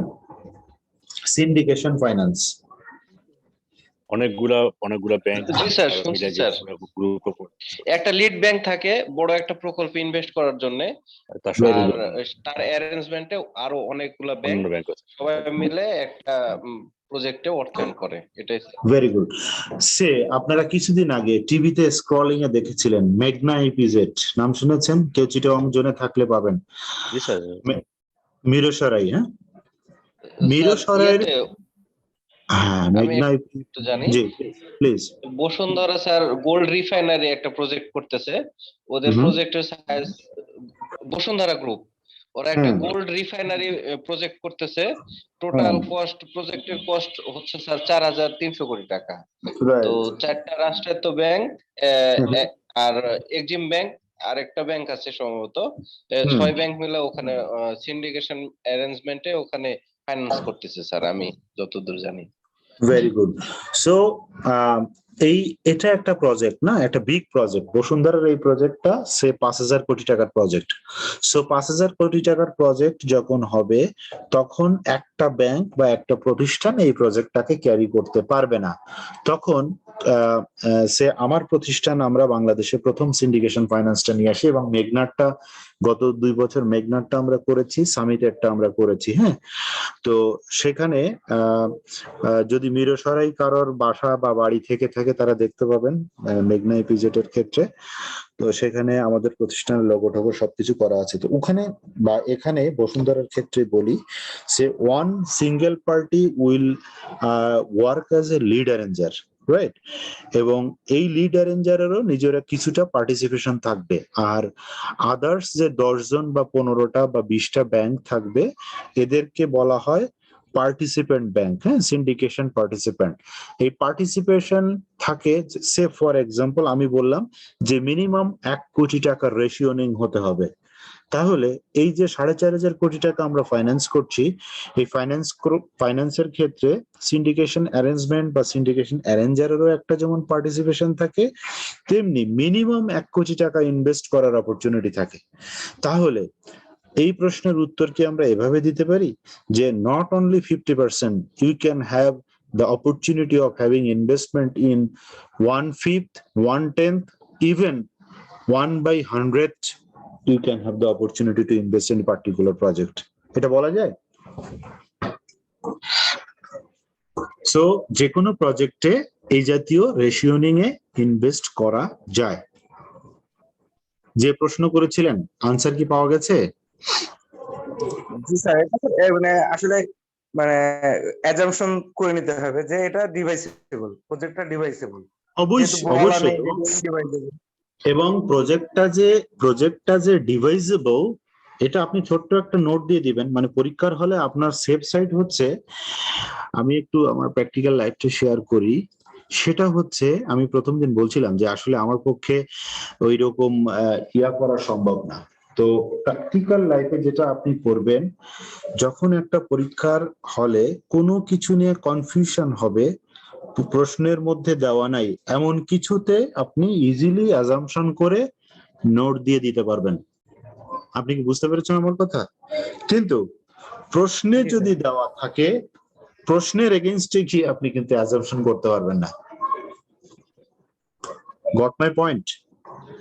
সো এই ক্ষেত্রে আপনার অ্যাজাম্পশন করার অবশ্যই সুযোগ আছে যে হাফ অফ দ্য প্রজেক্ট যেহেতু আমরা এখানে নিতে হচ্ছে, তাহলে আপনি ছোট্ট করে একটা নোট দিয়ে দিবেন নিজে যে assuming that all the projects investment can be divisible into a small unit of money, say 1,000, 10,000, so we can take half of the project of A. শেষ। আপনাকে প্রশ্নে মার্কস কাটার কোনো সুযোগ থাকবে না, আমরাও চাইলে কাটতে পারবো না মার্কস, রাইট? বোঝা গেছে? সো এটা সিগনিফিক্যান্ট ওরিড হওয়ার কিছু না। আর রিয়েল লাইফে এবং প্রজেক্ট যে আপনার 50% কেন আরো স্মল ফ্র্যাকশনে যে ইনভেস্টমেন্ট করা যায়, সেটা প্র্যাকটিক্যাল লাইফে আমরা যেটা এক্সাম্পল শেয়ার করলাম সবাই মিলে, that is the real example of sharing actual the মানে proportionate investment. Okay, so let us start for next point, the rest of the theoretical part. Individual project, এটা আমরা বুঝি। Individual project, as I earlier said, the individual project means only one single unit of investment এবং আপনি একমাত্র investment করবেন, so it should be whole project leaded by you. Okay, এবং individual চয়েসের ক্ষেত্রে you cannot, এখানে বলছে যে as the above case half of the project A cannot be taken, তার মানে সো যদি অ্যাজাম্পশন এটা দেন যে হাফ অফ দ্য প্রজেক্ট নেওয়া যাবে, ফাইন। আর যদি হাফ অফ দ্য প্রজেক্ট নাও নেওয়া যায়, ওনার প্রশ্নেই আমরা আবার সূত্র ধরে আগাই, যদি হাফ অফ দ্য প্রজেক্ট না নেওয়া যেত এখানে তাহলে কি হতো? হ্যাঁ, হাফ অফ দ্য প্রজেক্ট যদি না নেওয়া যেত তাহলে আমাদের এমন একটা প্রজেক্ট বেছে নিতে হতো যে প্রজেক্টে আমার ফুল রিটার্ন চলে আসে, তাই না? ইন দ্যাট কেস 50,000 যদি ফুললি ইনভেস্ট করতে চান তাহলে আপনাকে প্রজেক্ট এ তেই যাওয়া ওয়াইজ। ঠিক আছে, টোটাল রিটার্নটা কত হয় প্রজেক্ট এ তে? 1 লক্ষ টাকা। সো প্রজেক্ট এ তেই আপনার টোটাল রিটার্নে যেতে হবে। আপনি কি বুঝতে পেরেছেন? আপনার প্রশ্নটা কিন্তু যথেষ্ট মানে ইম্পর্টেন্ট একটা কোশ্চেন ছিল, যে আমি জানি না নাম ধরে বলতে পারছি না কারণ আমি তো দেখতেও পাচ্ছি না আপনাদের। সো ইমন স্যার, হ্যাঁ ইমন, সো আপনার প্রশ্নটা অবশ্যই একটা ভালো প্রশ্ন এবং সেক্ষেত্রে আমরা যেটা বলেছি যে অ্যাজাম্পশন দিয়ে দিলে নো প্রবলেম। আর যদি প্রশ্নে কখনো বলা থাকে যে ইন্ডিভিজুয়াল প্রজেক্ট ফুললি নিতে হবে, ইন দ্যাট কেস এই ডিসিশনের ক্ষেত্রে আমরা ফ্র্যাকশন প্রজেক্ট আইডিয়াল রাখতে পারি না, অর্থাৎ $25,000 ইনভেস্ট করে rest of the 25,000 we cannot keep it idle. In that case project A should be the best choice because it has already NPV of $1 lakh, তাই না? আচ্ছা, এবার আসি মিউচুয়ালি এক্সক্লুসিভ প্রজেক্ট। এটা তো সবাই জানার কথা। মিউচুয়ালি এক্সক্লুসিভ প্রজেক্ট মানে কি? যে কোনো প্রজেক্ট যদি অন্য কোনো প্রজেক্টের উপর ডিপেন্ডেবল না হয় তাহলে আমরা এটাকে কি বলি? Mutually exclusive project. মানে আর যদি একটা প্রজেক্ট ডিপেন্ড করে আরেকটা প্রজেক্টের উপর, অর্থাৎ if you choice project A, you have to also choice project B. অনেক সময় চেইন ট্রানজেকশন থাকে বা ফরওয়ার্ড লিঙ্কেজ ব্যাকওয়ার্ড লিঙ্কেজ থাকে, ইন দ্যাট কেস কিন্তু দুইটা প্রজেক্ট প্যারালাল রান করার প্রয়োজন পড়তে পারে বা রেশিওতে ইনভেস্ট করারও প্রয়োজন পড়তে পারে। যেমন ম্যানুফ্যাকচারিং এর সাথে ট্রান্সপোর্ট কোম্পানির প্রজেক্টে ইনভেস্টমেন্ট করতে গেলে ম্যানুফ্যাকচারিং এবং ট্রান্সপোর্টের সাথে লিঙ্ক রেখে আপনার ফরওয়ার্ড বা ব্যাকওয়ার্ড লিঙ্কেজের সাথে রিলেশন রেখে মিউচুয়াল প্রজেক্ট দুটো একসঙ্গে নেওয়ানো লাগতে পারে। আর যদি এমন হয় একটা প্রজেক্ট আরেকটা প্রজেক্ট থেকে সম্পূর্ণ independent, not dependent on any other one, in that case it will be said as mutually exclusive project. সেই প্রজেক্ট গুলোর ক্ষেত্রেও আপনাদেরকে ডিসিশন নেওয়ার ক্ষেত্রে খুব ইয়া পড়তে পারে। আচ্ছা,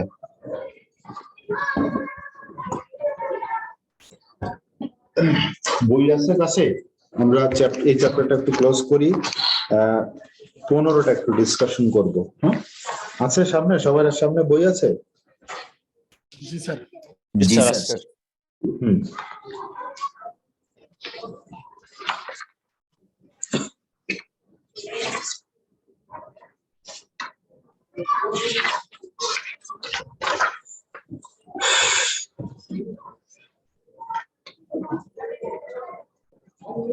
আচ্ছা, প্রজেক্ট সিনার্জি, এটা কেউ বলতে পারবে? সিনার্জি ইফেক্ট আমরা কিন্তু আগের লেভেলে অর্থাৎ নলেজ লেভেলে এটা অনেকবারই ডিসকাশন করতে হয়, কারণ নলেজ লেভেলের ফাইন্যান্সিয়াল ম্যানেজমেন্টে এটা খুব ইম্পর্টেন্ট একটা এরিয়া।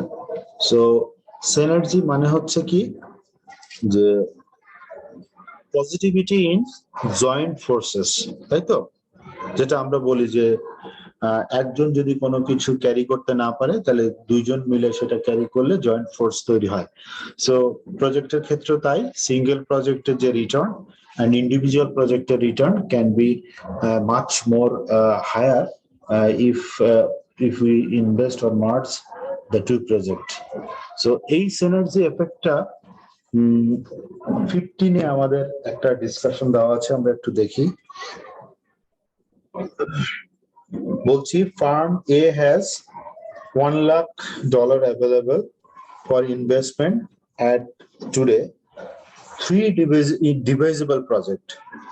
So divisible project মানে হচ্ছে আমরা যেটা বলি মিউচুয়ালি এক্সক্লুসিভ প্রজেক্ট, কারোর সাথে কারোর কোনো সম্পর্ক নাই। প্রজেক্ট XYZ প্রত্যেকেরই নেট প্রেজেন্ট ভ্যালু $25,000, $10,000 এবং $8,000। আর ইনিশিয়াল ইনভেস্টমেন্ট হচ্ছে কত? 1,50,000, 40,000। If Y and Z were undertaken together, an extra 404,000 of NPV could be earned. So এটার মানে কি, যে যদি একসঙ্গে ইনভেস্ট করা হয় Y and Z, তাহলে এক্সট্রা রিটার্ন অফ এনপিভি সম্ভব। এটা কেন? এটা রিজন হচ্ছে যেটা আমি বললাম, যে আমার যদি ম্যানুফ্যাকচারিং থাকে and if we have an forward and backward linkage related transportation company, then ওই ট্রান্সপোর্টেশন কোম্পানির যে ইন্ডিভিজুয়ালি প্রফিট দিতে হতো, ইন দ্যাট কেস এই প্রফিটটা কিন্তু আমি পেয়ে যাব। স্বাভাবিকভাবে আমার জয়েন্ট প্রজেক্টের return will be much more higher than individual project, তাই তো? সো সবাই যদি আমরা একটু খেয়াল করি, যে আগের মতোই আমরা কি করব, যে NPV divided by initial investment কে যদি বের করি, তাহলে আমরা per dollar net present value রেশিওটা পেয়ে যাব। আছে, খাতা কলম আছে হাতে? আপনারা দেখেন যে এই একটু আগে যে প্রজেক্টটা দেখলাম আমরা, ঠিক সেম আমাদের প্রথম এক্স এর রিটার্ন ছিল $25,000 ডিভাইডেড বাই 1 লাখ করলে তাহলে তার রিটার্ন হয় 0.25। ওয়াই তে আমরা $11,000 ডিভাইডেড বাই যদি 50,000 করি তাহলে এর 0.2 রিটার্ন আসে 0.2, তাই তো? আচ্ছা, জি স্যার। ওয়াই তে আছে $8,000 ডিভাইডেড বাই 40 করলে আসে কত? 4 দুগুণে 8, তাহলে 0.2, তাই না? ওকে, এবং এইখানে most importantly first project X has the highest rate of return, project Y has the second highest rate of return, and project Z has the third highest rate of return. Okay, usually আমার যেহেতু $1,00,000 আছে, যদি synergy effect না দেওয়া থাকতো বা joint ফোর্সে better রিটার্নের option না থাকতো, তাহলে project X should be the best project for investment, right? But the question is যে প্রজেক্ট X আমরা নিব কি নিব না, এটার আরেকটা সেকেন্ড থট দেওয়ার দরকার আছে, তাই তো? সেটা কি, যে প্রজেক্ট X এবং আমরা বলছি যে প্রজেক্ট Y এবং Z যদি একসাথে নেওয়া হয় তাহলে আরো রিটার্নটা বেশি আসবে। তাহলে কি হচ্ছে,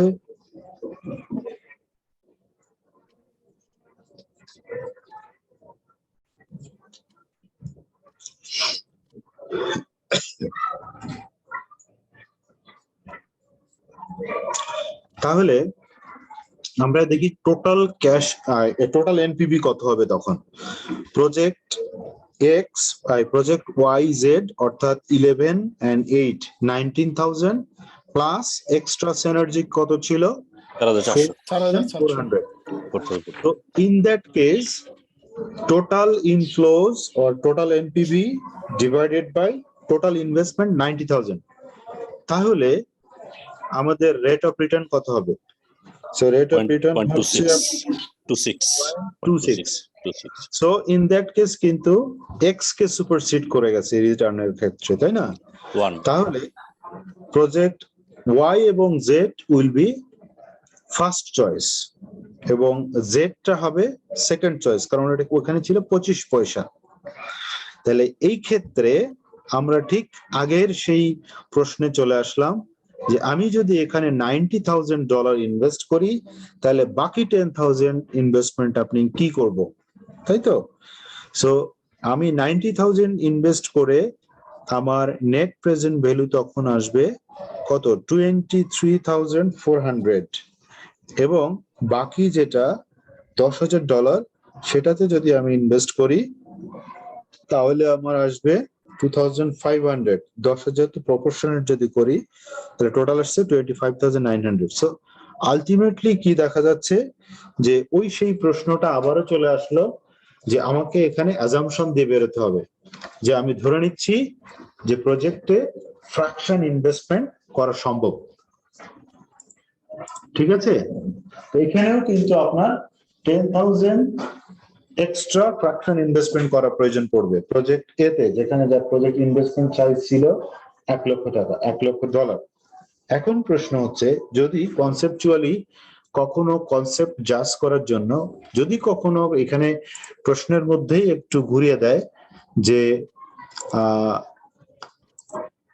you have only choice to investment or invest in full project, তাহলে কি হবে?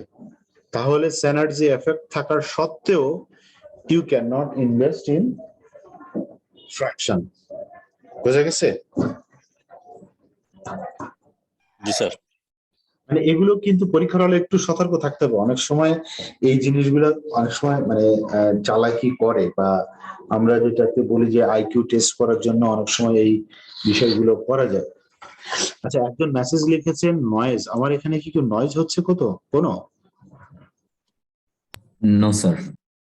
স্যার আপনার এখানে না ফজলুল করিম নামে 314 রোল, উনার এটা আনমিউট করা দেখছি। কপিল ভাই প্লিজ একটু করেন, যারা হোস্ট আছেন প্লিজ ওদেরকে মিউট করেন। জি প্লিজ। ফজলুল করিম ভাই এখনো আনমিউট আছে। Okay, so let us close this chapter. We'll have a very small break and we'll start the chapter 3. Our next topic, just have general concept, shareholder value analysis. So, আমরা এখানে in case of financial management, we have already learned that the total investment and investment process of financial management functions actually have the ultimate motive of increasing the shareholders' value. And all this project, all this investment is ultimately to increase the capital value of any particular organization. So shareholders value analysis is ultimately the corporate personnel's motive.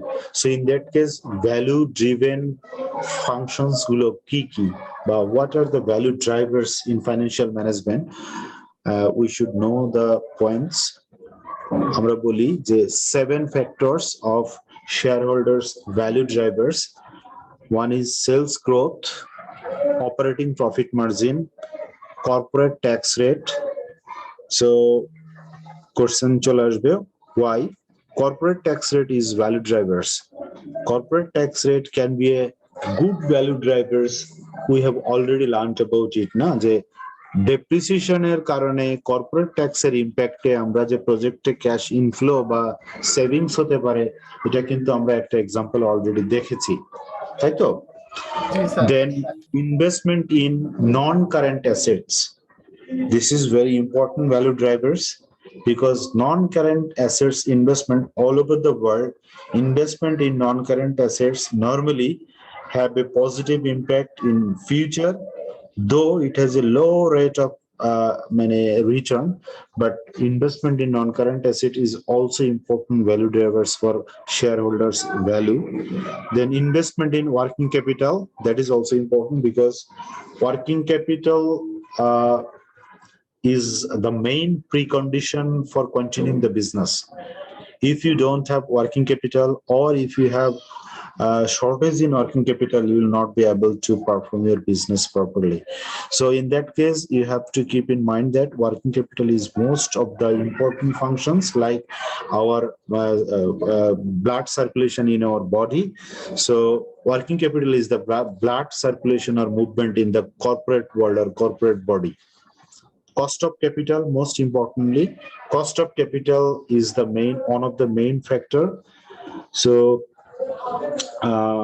cost of capital বাংলাদেশের ক্ষেত্রে আপনারা দেখেছেন এই কয়েক মাস আগে the government of Bangladesh has reduced the overall market borrowing cost, which is 9% max.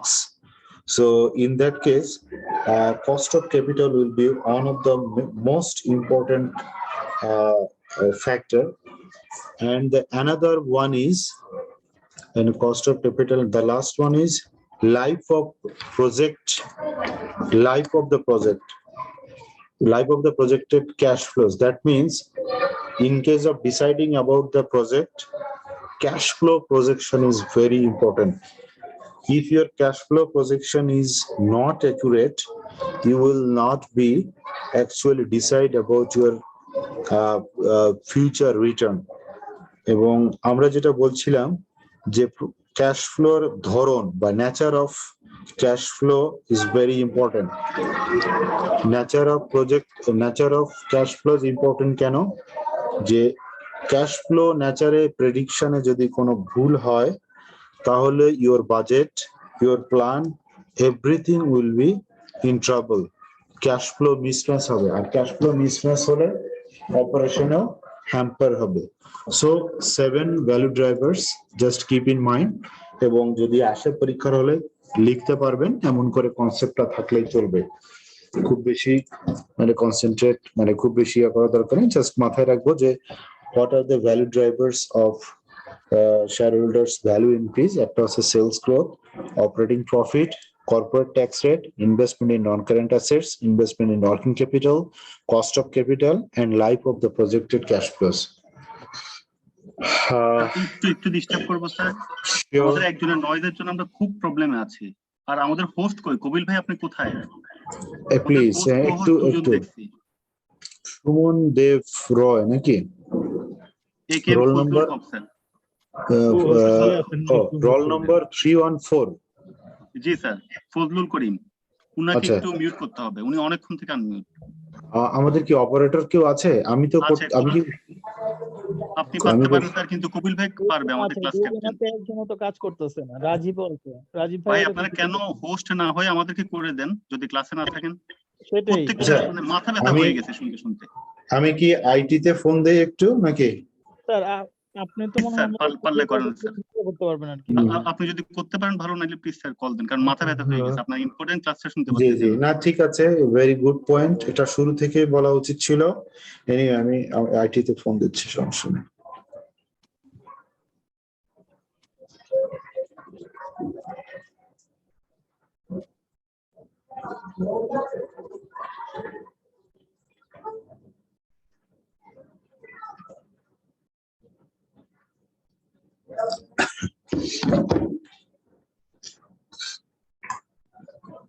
Sir এখন meet হয়েছে,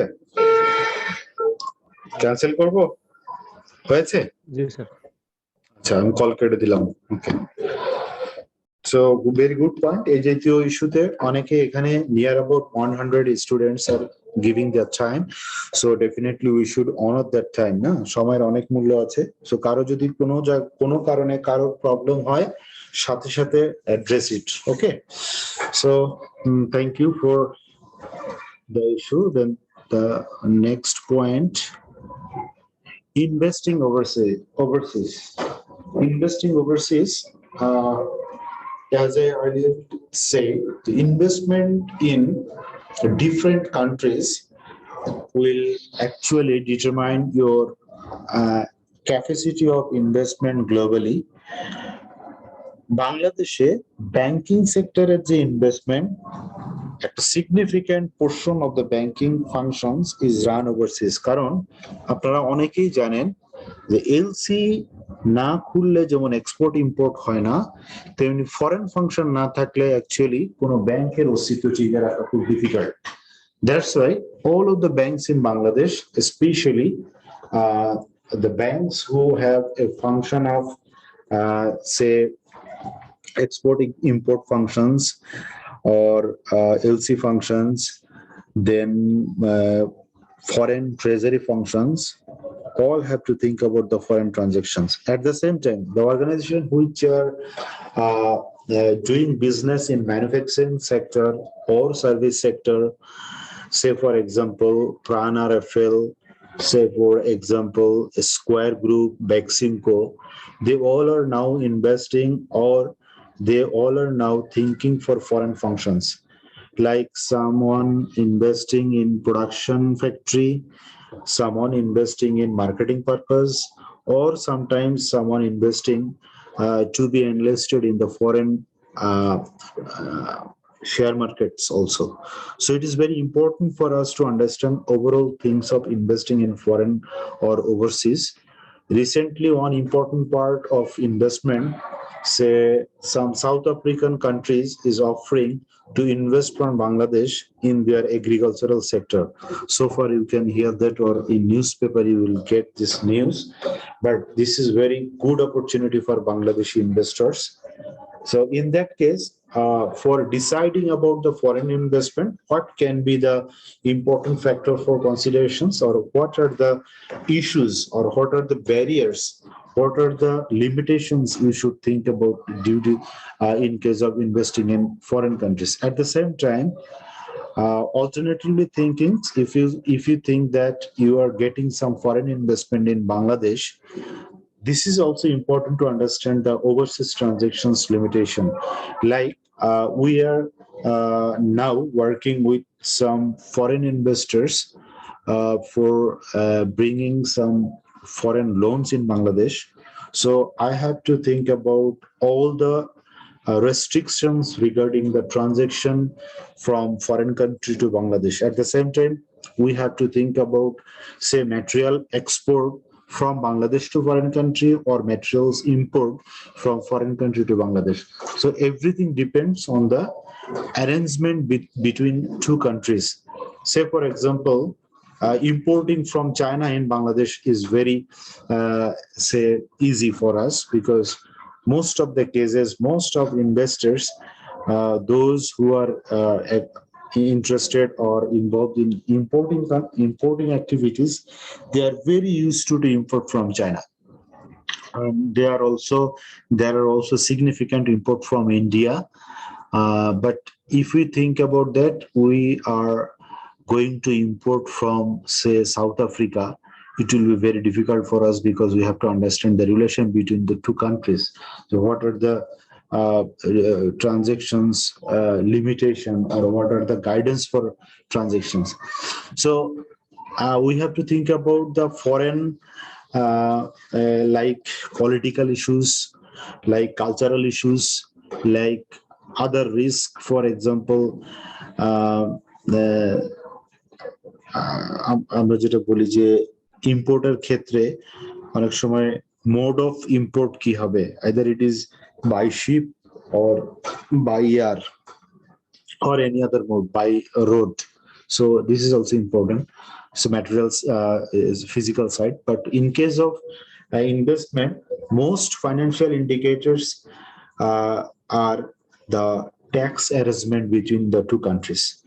So tax arrangement can be it can be corporate tax rate, or it can be, say, other quota related tax rate, say excise duty, say it can be source tax, it can be sector tax, it can be import tax, etc., customs duty. So একটা গাড়ি যখন import করা হয় তার কিন্তু 4-5টা tax rate থাকে। আপনারা যদি কখনো বিল অফ লেডিং দেখে থাকেন, দেখবেন যে একটা ইম্পোর্টেড প্রোডাক্টের ক্ষেত্রে কতগুলো ট্যাক্স ওখানে থাকে, ভ্যাট সহ।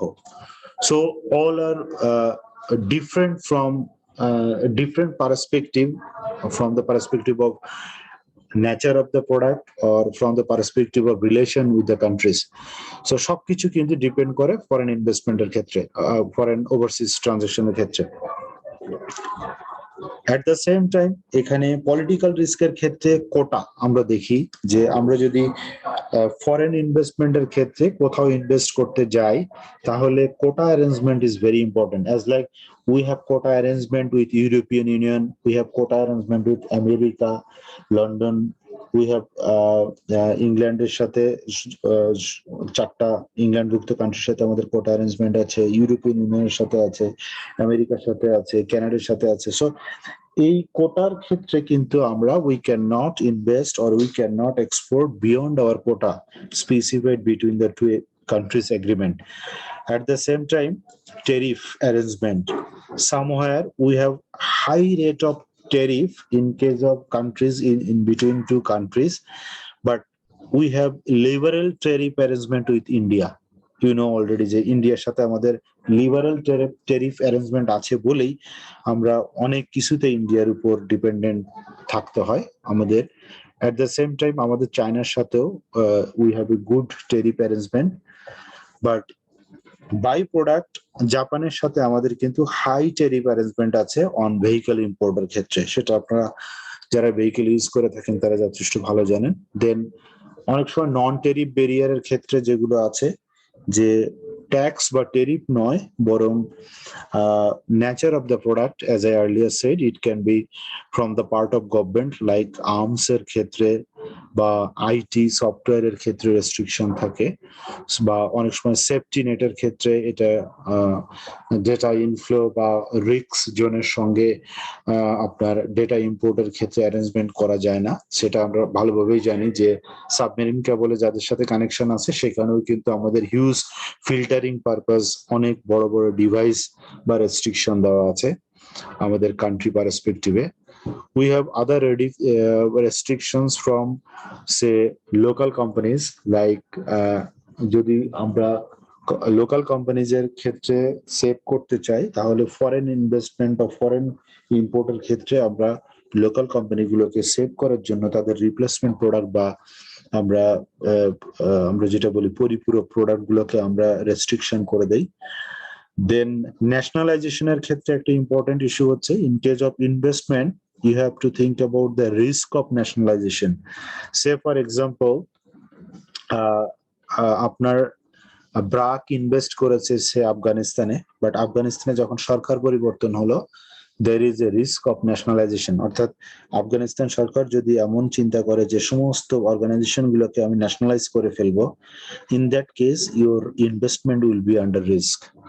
As like after liberation in 72, Bangladesh government decided about many nationalization in Bangladesh, including foreign part of the many companies. It was converted into nationalized organization. So that is another part of considering the investment. Then minimum shareholding. There may have some restriction regarding minimum shareholding, like government may impose that any foreign investment should have a minimum 10% investment or should have a minimum 50% investment in particular organization, or it can be a combination of local and foreign investment also. So these all are the part of consideration regarding the investment in overseas market beyond the financial transactions. But financial transactions should or financial consideration should be the first priority in case of investment in foreign countries, and others are also important because your financial return will depend on all of these factors. You are estimating that over the 5 years or over the 10 years, your return will be like this, but because of political and quota or tariff system, your estimation can be different from reality. So in case of overseas investment, a foolproof project paper should be prepared, and finally you have to take decision with some alternative arrangement or a reduction of risk like insurance coverage. So dealing tool, as like I mentioned in the bottom line, negotiation with the government, insurance, then production strategies, what should be the production strategies, and then management restructure, etc. So all this risk can be handled by all these functions. As I said, government negotiation, insurance, production strategies. সে আপনি একটা কান্ট্রিতে production না করে joint production করতে পারেন, একটা ফ্যাক্টরিতে production না করে মাল্টিপল কান্ট্রিতে প্রোডাকশন করতে পারেন, যেমন অ্যাপল, নোকিয়া এরা এখন চায়নাতে প্রোডাকশন করে, বা স্যামসাং এর মতো প্রোডাক্টরাও চায়নাতে প্রোডাক্ট করে। So that can be a strategy. Management structure is very important. Somewhere as investment strategy, local management and foreign management can have a joint force of better return rather than having all the foreign management. Local management থাকলে সেটা ওই কান্ট্রিতে business করতে খুব সুবিধা হয়। এটা মোটামুটি একটা ফুল প্রুফ প্র্যাকটিক্যালি দেখা যায় যে সমস্ত মাল্টিন্যাশনাল কোম্পানিগুলো লোকাল ম্যানেজমেন্ট থাকে একটা অংশ and foreign management থাকে একটা অংশ.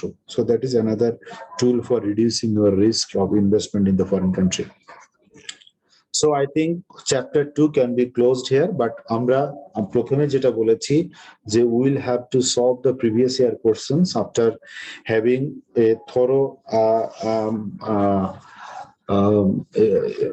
class. টোটালটা আমরা শেষ হয়ে গেলে আমরা previous year question solution এ চলে যাব. So let us have a break, তারপর আমরা চ্যাপ্টার 2 শুরু করি, ঠিক আছে? Okay sir. সো এখন বাজে 9:07, আমরা 9:15 বা 20 শুরু করব, ঠিক আছে? Thank you.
আনছো সবকিছু?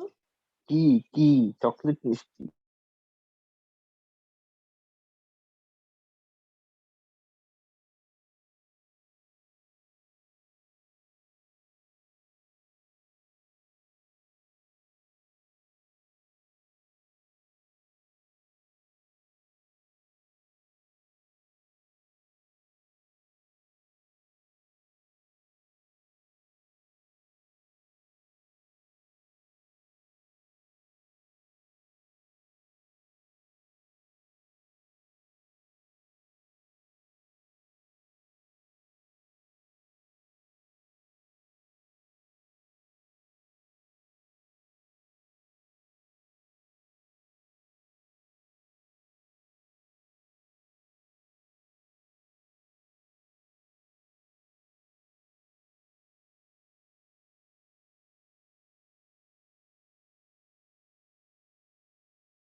Let us start about the next chapter.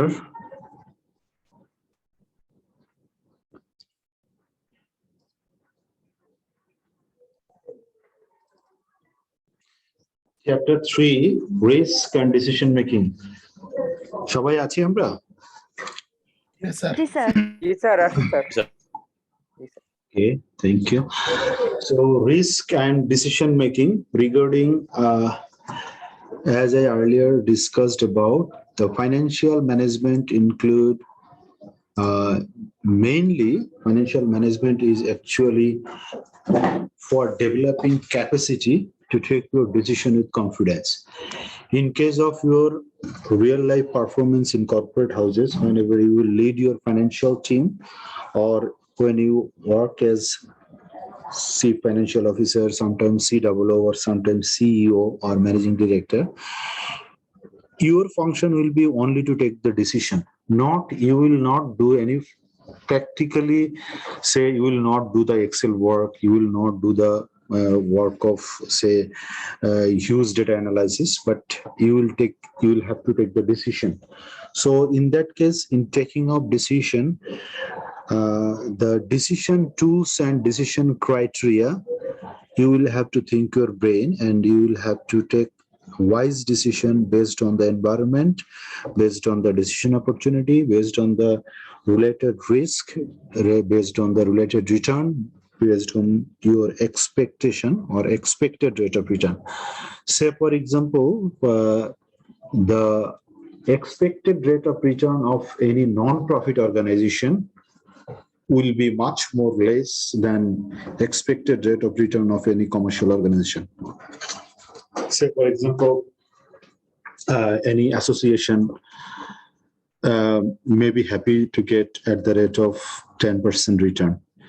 Maybe for provident fund investment, it can be, say for example, 6 to 7% or 8% average rate of return in yearly from their investment. But in case of commercial organization having multiple diversified business and risk-taking activities like investment in share or secondary market, investment in say various bonds and preference share or share capitals or equity investment, their expected rate of return will be much more higher. All this rate of return and investment. Slide গুলো দেখা যাচ্ছে? দেখা যাচ্ছে না sir. Chapter 3 স্লাইডটা দেখা যাচ্ছে কিন্তু sir আপনার যে ছবিটা দেখা যাচ্ছে না। Just a minute.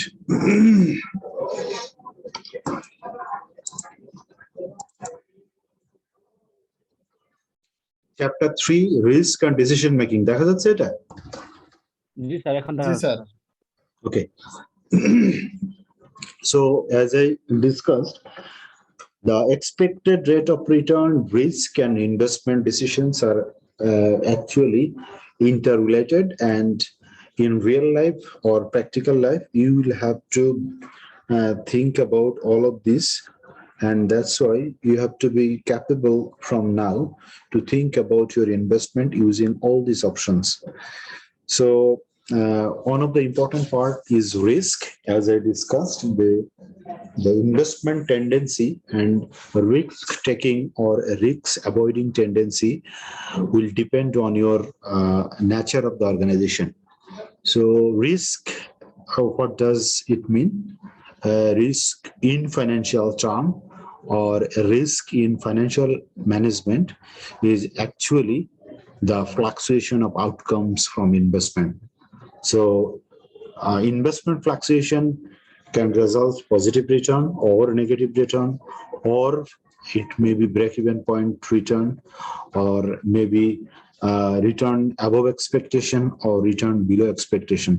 So this fluctuation actually measured by risk, and financially statistical indicator is used in beta. Sometimes we know the in higher mathematics, beta is used for indicating the risk. Sometimes we say standard deviation of average rate of return or alternative amount of returns. And uncertainty is quite like the future outcome cannot be predicted with much confidence from available data. That means in case of risk, you can predict the return, but it can be both positive or negative. And for uncertainty, you cannot predict about the future outcomes. That means because of uncertainty, your outcomes will be positive or negative. So the difference between risk and uncertainty is in case of uncertainty, you cannot predict the outcomes, but in case of risk, you can predict the outcomes, but it may be negative or may be positive. So actually, যেটা আমরা বলি যে risk is the outcome of uncertainty. খুব সহজ কথা। But although there is a clear distinction between these two problems, in practice, the word risk and uncertainty are used interchangeably. That means where there is uncertainty, the result will be the risk. But where there is no uncertainty, so risk cannot be predicted, but result can be negative or positive.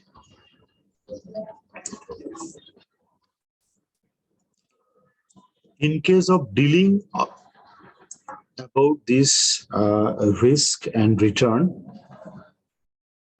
and decision-making process, we have to think about many techniques, as I previously discussed about, and we have solved many problems, say like payback period from project, then increasing the discount rate in order to submit the project into a higher hurdle rate in the investment appraisal. That means using the discount rate according to your expectation. That's why we sometimes call it the expected rate of return. The investors' expected rate of return. Sometimes in the exam problem, you will find out the expected rate of return of the investors.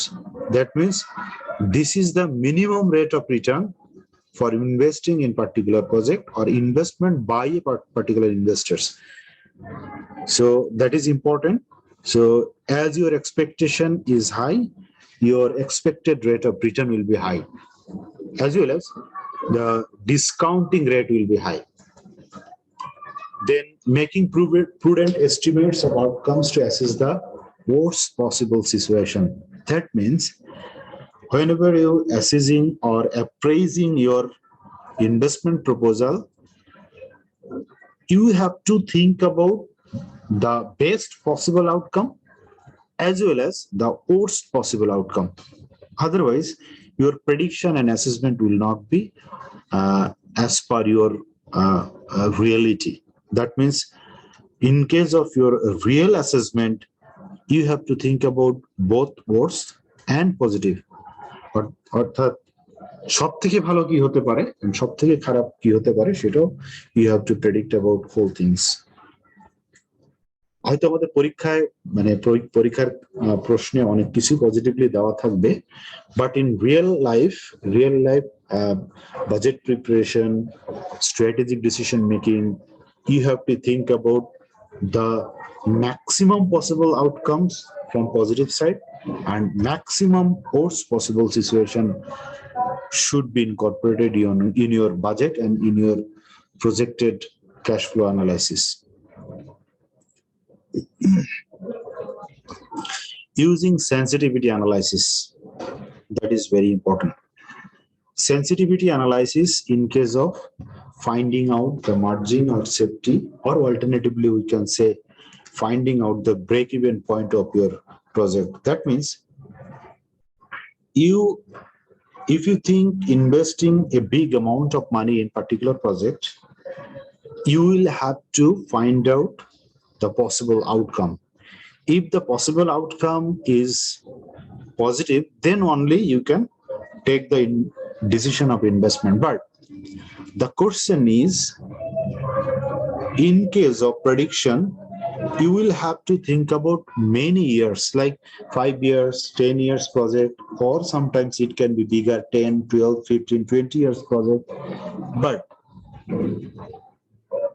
in case of ensuring your investment from having a big chunk of loss, you have to predict about the minimum period or time regarding the break-even point.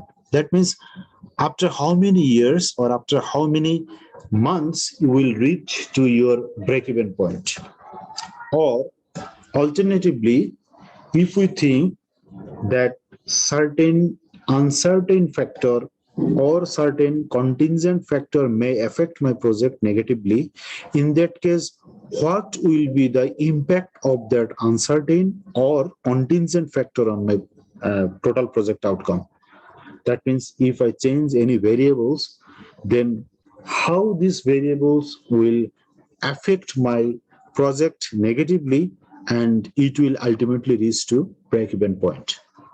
সহজ কথায় sensitivity অ্যানালাইসিসটা হচ্ছে যে আমি যে প্রজেক্টটা হাতে নিয়েছি, যে প্রজেক্ট অ্যানালাইসিস করে এই প্রজেক্টের যে সমস্ত ভেরিয়েবলের উপর বা ফ্যাক্টরের উপর দাঁড়িয়ে আছে, সেই ফ্যাক্টরগুলো কোনোটা যদি কোনো কারণে ফেল করে, what will be the impact on my project? Say for example, আমি যদি 5 বছর আগে কোনো প্রজেক্ট নিয়ে থাকি এবং তার সেলস যদি ধরে থাকি একটা ইয়ারলি ইকুয়াল রেটে, but because of COVID impact, last 2 years projected sales are significantly reduced.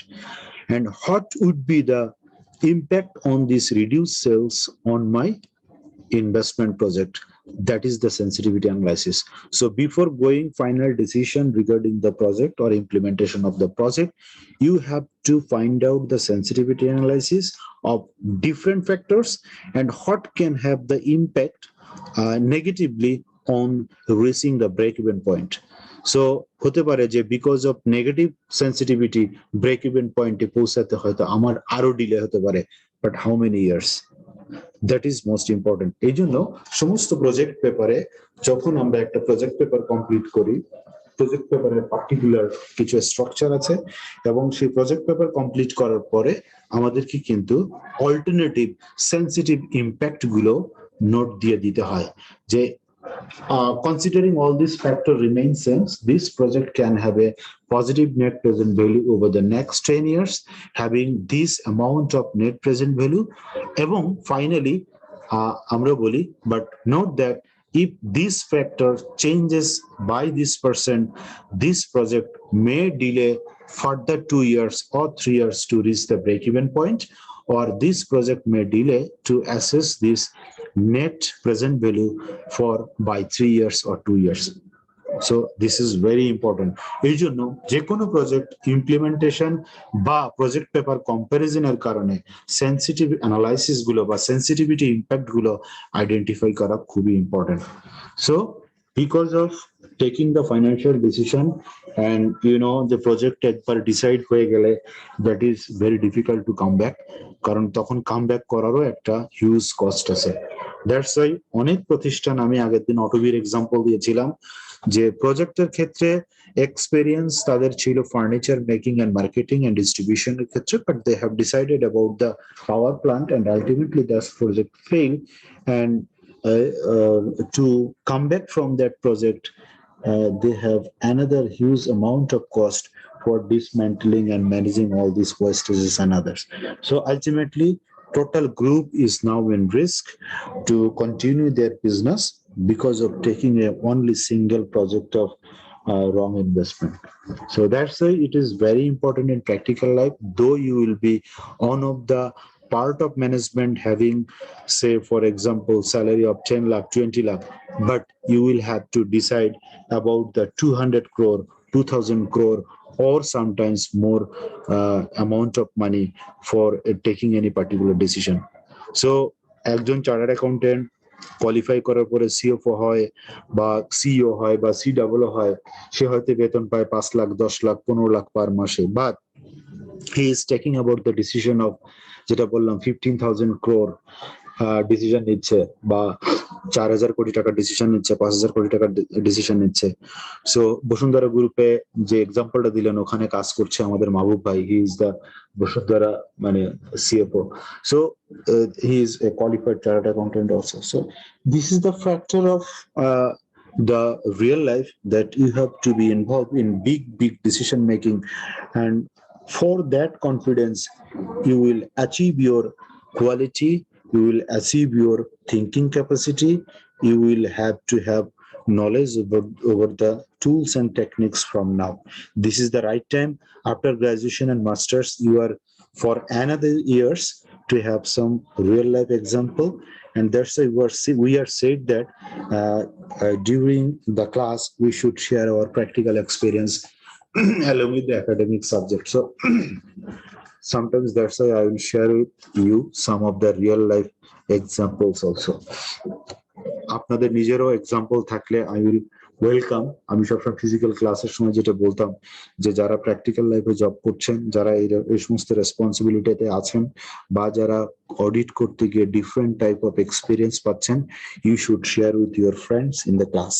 But physical class is, আমি মনে করি, is much more interactive than online class. আপনাদের ওয়েলকাম। ভালো ভালো এক্সাম্পল, ভালো ভালো প্র্যাকটিক্যাল এক্সপিরিয়েন্স যাদের আছে স্বতঃস্ফূর্ত ভাবে সেটা শেয়ার করবেন আমি আশা করি।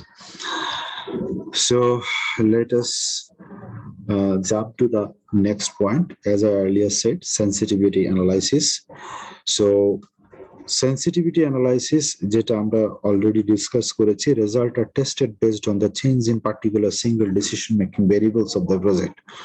So particular decision making variables যদি চেঞ্জ হয়, what will be the impact on the total project and what will be the impact on net present value at the point of zero. Net present value যদি zero হয় সেটাকে আমরা বলি break even point. আমি এখানে একটু just মানে I would like to have some fun recently আমি একটা ইন্টারভিউ যখন নেই তখন আমি জিজ্ঞাসা করেছিলাম একটু জুনিয়র লেভেলেই যে what is break even point. So এই প্রশ্নটা আমি অনেক জানি আপনারা অনেকেই ইন্টারভিউ বোর্ডে গিয়ে এটা আপনাদেরকে অনেকেই যারা জব করেন ফেস করতে হয়েছে বা হয়। Can you explain what is break even point? Is very important for this sensitivity analysis. Anyone? Sir break even point হলো এমন একটা বিন্দু যেখানে লাভ এবং লোকসান কোনোটাই হয় না। Okay, so that means break even point means the point of your project at which all revenue and all expense will be equal, right? So আমরা তো net profit বের করি all revenues থেকে, all direct indirect সমস্ত cost বাদ দেওয়ার পরে আমরা নেট প্রফিট বের করি। সো ব্রেক ইভেন পয়েন্টে হচ্ছে এই প্রফিটটা হবে 0।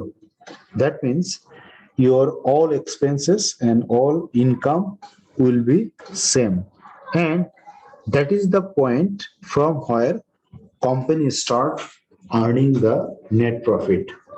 অর্থাৎ ওই পয়েন্টটাই যখন ক্রস করতে পারে তখনই হচ্ছে প্রজেক্টের সাকসেস মুখ দেখা যায়।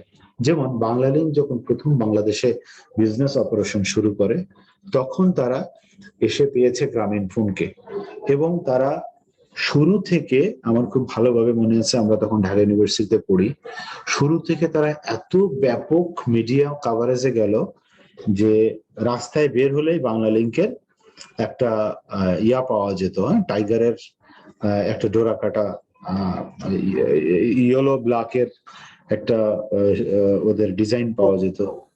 হ্যাঁ, এবং সেই বাংলালিংকের মার্কেটিংটা এত মাস লেভেলে চলে গেল যে মফস্বলে গিয়ে যদি বলা হয় যে তোমার বাড়িতে টাইলস লাগিয়েছো, বলে যে বাংলালিংক টাইলস। বাংলালিংক টাইলস মানে হচ্ছে ওই যে টাইলসের যে কালারের শেডটা ওইটা ইয়েলো এবং ব্ল্যাকের, মানে টাইগারের যে গায়ে ডোরা কাটা, এই ডোরা কাটা আসলে তো ওটা টাইলসের একটা ডিজাইন, তো তারা এটাকে বলে ফেলে যে Banglalink tiles. That means this is the marketing. এই মার্কেটিংটা করে যে পরিমাণ খরচ তারা করেছে, তাদের টার্গেট ছিল first 5 years will be without any kind of profit, এবং end of 5 year will be the break even point. That means 5 বছর পর্যন্ত টোটাল খরচ এবং টোটাল এক্সপেন্স 5 বছরে গিয়ে 0 হবে, ঠিক আছে? তারপরে 6th year থেকে তারা প্রফিট শুরু করবে। এখন প্রশ্ন হচ্ছে তাহলে সেন্সিটিভিটি অ্যানালাইসিসটা কি? যে ডেফিনেটলি তারা যখন ডিসিশন নিয়েছিল যে ব্রেক ইভেন পয়েন্টে পৌঁছাবো 5 বছর পরে, সো এই 5 বছরের মধ্যে তাদের ইয়ারলি কি ছিল? যেমন রেভিনিউ ছিল, এক্সপেন্স ফার্স্ট ইয়ারে রেভিনিউ অনেক কম ছিল, সেকেন্ড ইয়ারে একটু বাড়িয়েছে মানে রেভিনিউ প্ল্যান, থার্ড ইয়ারে রেভিনিউ প্ল্যান করেছে, ফোর্থ ইয়ারে রেভিনিউ প্ল্যান করেছে, এবং এক্সপেন্স গুলোও কিন্তু তারা ওভাবে অ্যালোকেট করে একটা পর্যায়ে 5th year, end of 5th ইয়ারে গিয়ে their profit will be in break even point. So before starting operation in Banglalink in Bangladesh, definitely they have prepared a huge working regarding this analysis, and they have prepared full 5-year planning and budget with financial terms as well as non-financial terms. That is a strategic part and financial part.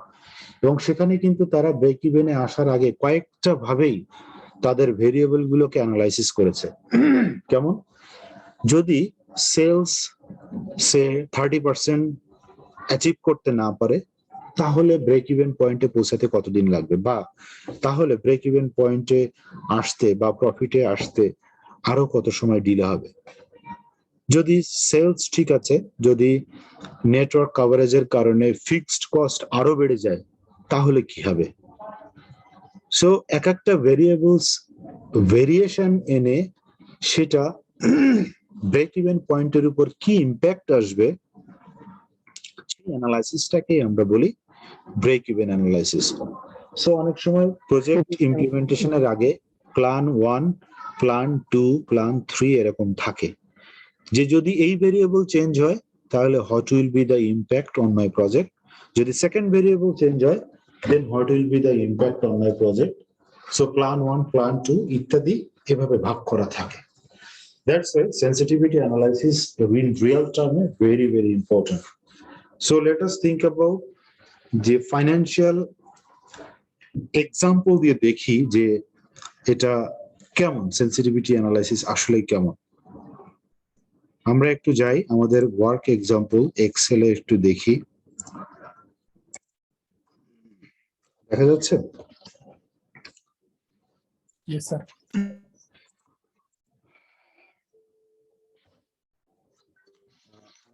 Let us see our manual in 115, page number 115. Sensitivity analysis. Okay. বলছে Butcher Limited is considering whether to set up a division in order to manufacture a new project. The assume or একটা projected নাম দিয়েছে. The following statement has been prepared showing the projected profitability per unit of the new product. So they are thinking about a new product এবং productের selling price will be per unit $5. Direct labor will be $4.5. Variable overhead will be $2.5. Selling price will be 22 unit. Direct labor 5, material 4.5, variable overhead 2.5. So বোঝা যাচ্ছে selling price 22 এবং direct cost. So direct cost এবং selling price এর মধ্যে একটা relation কিন্তু তারা ভাগ করে দিয়েছে. So net contribution per unit is $10 per unit. It is expected that 10,000 assumes, that means the product would be sold each year at the above selling price. Demand for assume is expected to siege after 5 years. 5 বছর পরে এই প্রোডাক্টের কোনো demand থাকবে না মার্কেটে. Direct labor and direct material cost would be incurred only for the duration of the product life. That means direct material এবং direct labor যেটা আছে এই 5 বছরের জন্যই শুধুমাত্র এই direct labor and direct material cost-টাকে করা হবে. Overhead, other overhead have been calculated as follows. তাদের rent প্রয়োজন পড়বে 8,000, salary প্রয়োজন পড়বে $5,000. Manufacture of the assume will require a specified machine cost of $250,000. That means this is the initial cash outflow at the beginning of the project. The cost of capital of Butcher Limited is estimated at 5% in real term. 5% in real term. Assume all cost and price given above will remain constant in real terms. So here is important issue. The return is the expected by estimated return is 5%, and that is real term, and all other factors are also given in real term. So we need not think about adjusting the inflation. That's why there is no rate of inflation here. All cash flows would arise at the end of each year. That means your cash flow will be discounted at the end of each year. This is also an important assumptions regarding solving any particular problems, but practical is different. Practically, all cash flows are actually arised all through the years. With the exception of the cost of machine, which would be payable immediately. That means all cash flows at the end of the year except the machinery. That means 250,000 will be outflow at the beginning of the year. So let us see the requirement. Prepare net present value calculation based on the estimates provided to show whether the Butcher Limited should proceed with the manufacture of ASIL. So first question, find out the net present value. So আমাদের এখন একটু cost accounting এর help প্রয়োজন পড়বে, আমরা একটু দেখে নিব আবার। Then question number 2 te requirement 2, prepare a statement showing the sensitivity of net present value of manufacturing items to errors of estimation in each of the three factor, that means material cost per unit, annual sales volume and product life. That means if the prediction in material cost become error, তার মানে যদি কোনো কারণে material কস্টে কোনো fluctuation আসে, what will be the impact on the net present value? That means reaching to at break even point, material cost impact এর কারণে কি কি পরিবর্তন আসতে পারে। যদি অ্যানুয়াল সেলস ভলিউমে কোনো মিস্টেক হয় বা সিচুয়েশনের কারণে যদি অ্যানুয়াল সেলস এর কোনো চেঞ্জ আসে, তাহলে তার ইম্প্যাক্ট কি হবে। And the last one, product life যদি কখনো ফল করে, অর্থাৎ প্রোডাক্ট যদি ইন বিটুইন কোনো কারণে মার্কেট আউট হয়ে যায় বা ডিমান্ড রিডিউস হয়ে যায়, what will be the impact on the project? So this is very good example. Let us work with our first problem, net present value. The question first one is finding out the net present value. Look at the screen. First of all, financial ম্যানেজমেন্টের ক্ষেত্রে আমি বলবো আগে প্রশ্নটা খুব ভালো করে বোঝা দরকার। প্রশ্নটা বোঝা দরকার এই কারণে যে প্রশ্নটা বুঝে মাথার মধ্যে রাখতে হবে আমার কি কি দেওয়া আছে এবং আমার কাছে কি কি চেয়েছে। So in that case, I will be very clear regarding my computation. So আমার চেয়েছে নেট প্রেজেন্ট ভ্যালু, তার জন্য প্রয়োজন cash flows, cash inflows and outflows. So cash inflows and outflows দেওয়া আছে। And the second important thing is discounting factor. So discounting factor is given over there 5% real term, and also said in the question that all cash flows are in real term. No inflation rate is important here. So আমার এখানে দরকার নাই। এখানে যদি inflation rate দেওয়াও থাকতো কোশ্চেনের মধ্যে কনফিউশন ক্রিয়েট করার জন্য, তারপরেও আমি কি করতাম, আমি কিন্তু ইনফ্লেশন রেটকে অ্যাডজাস্ট করতাম না, কারণ কোশ্চেনের ভিতরে বলা আছে যে দুইটাই রিয়েল টার্মে আছে। সো এটা খেয়াল রাখতে হবে। So let us think about the sales volume.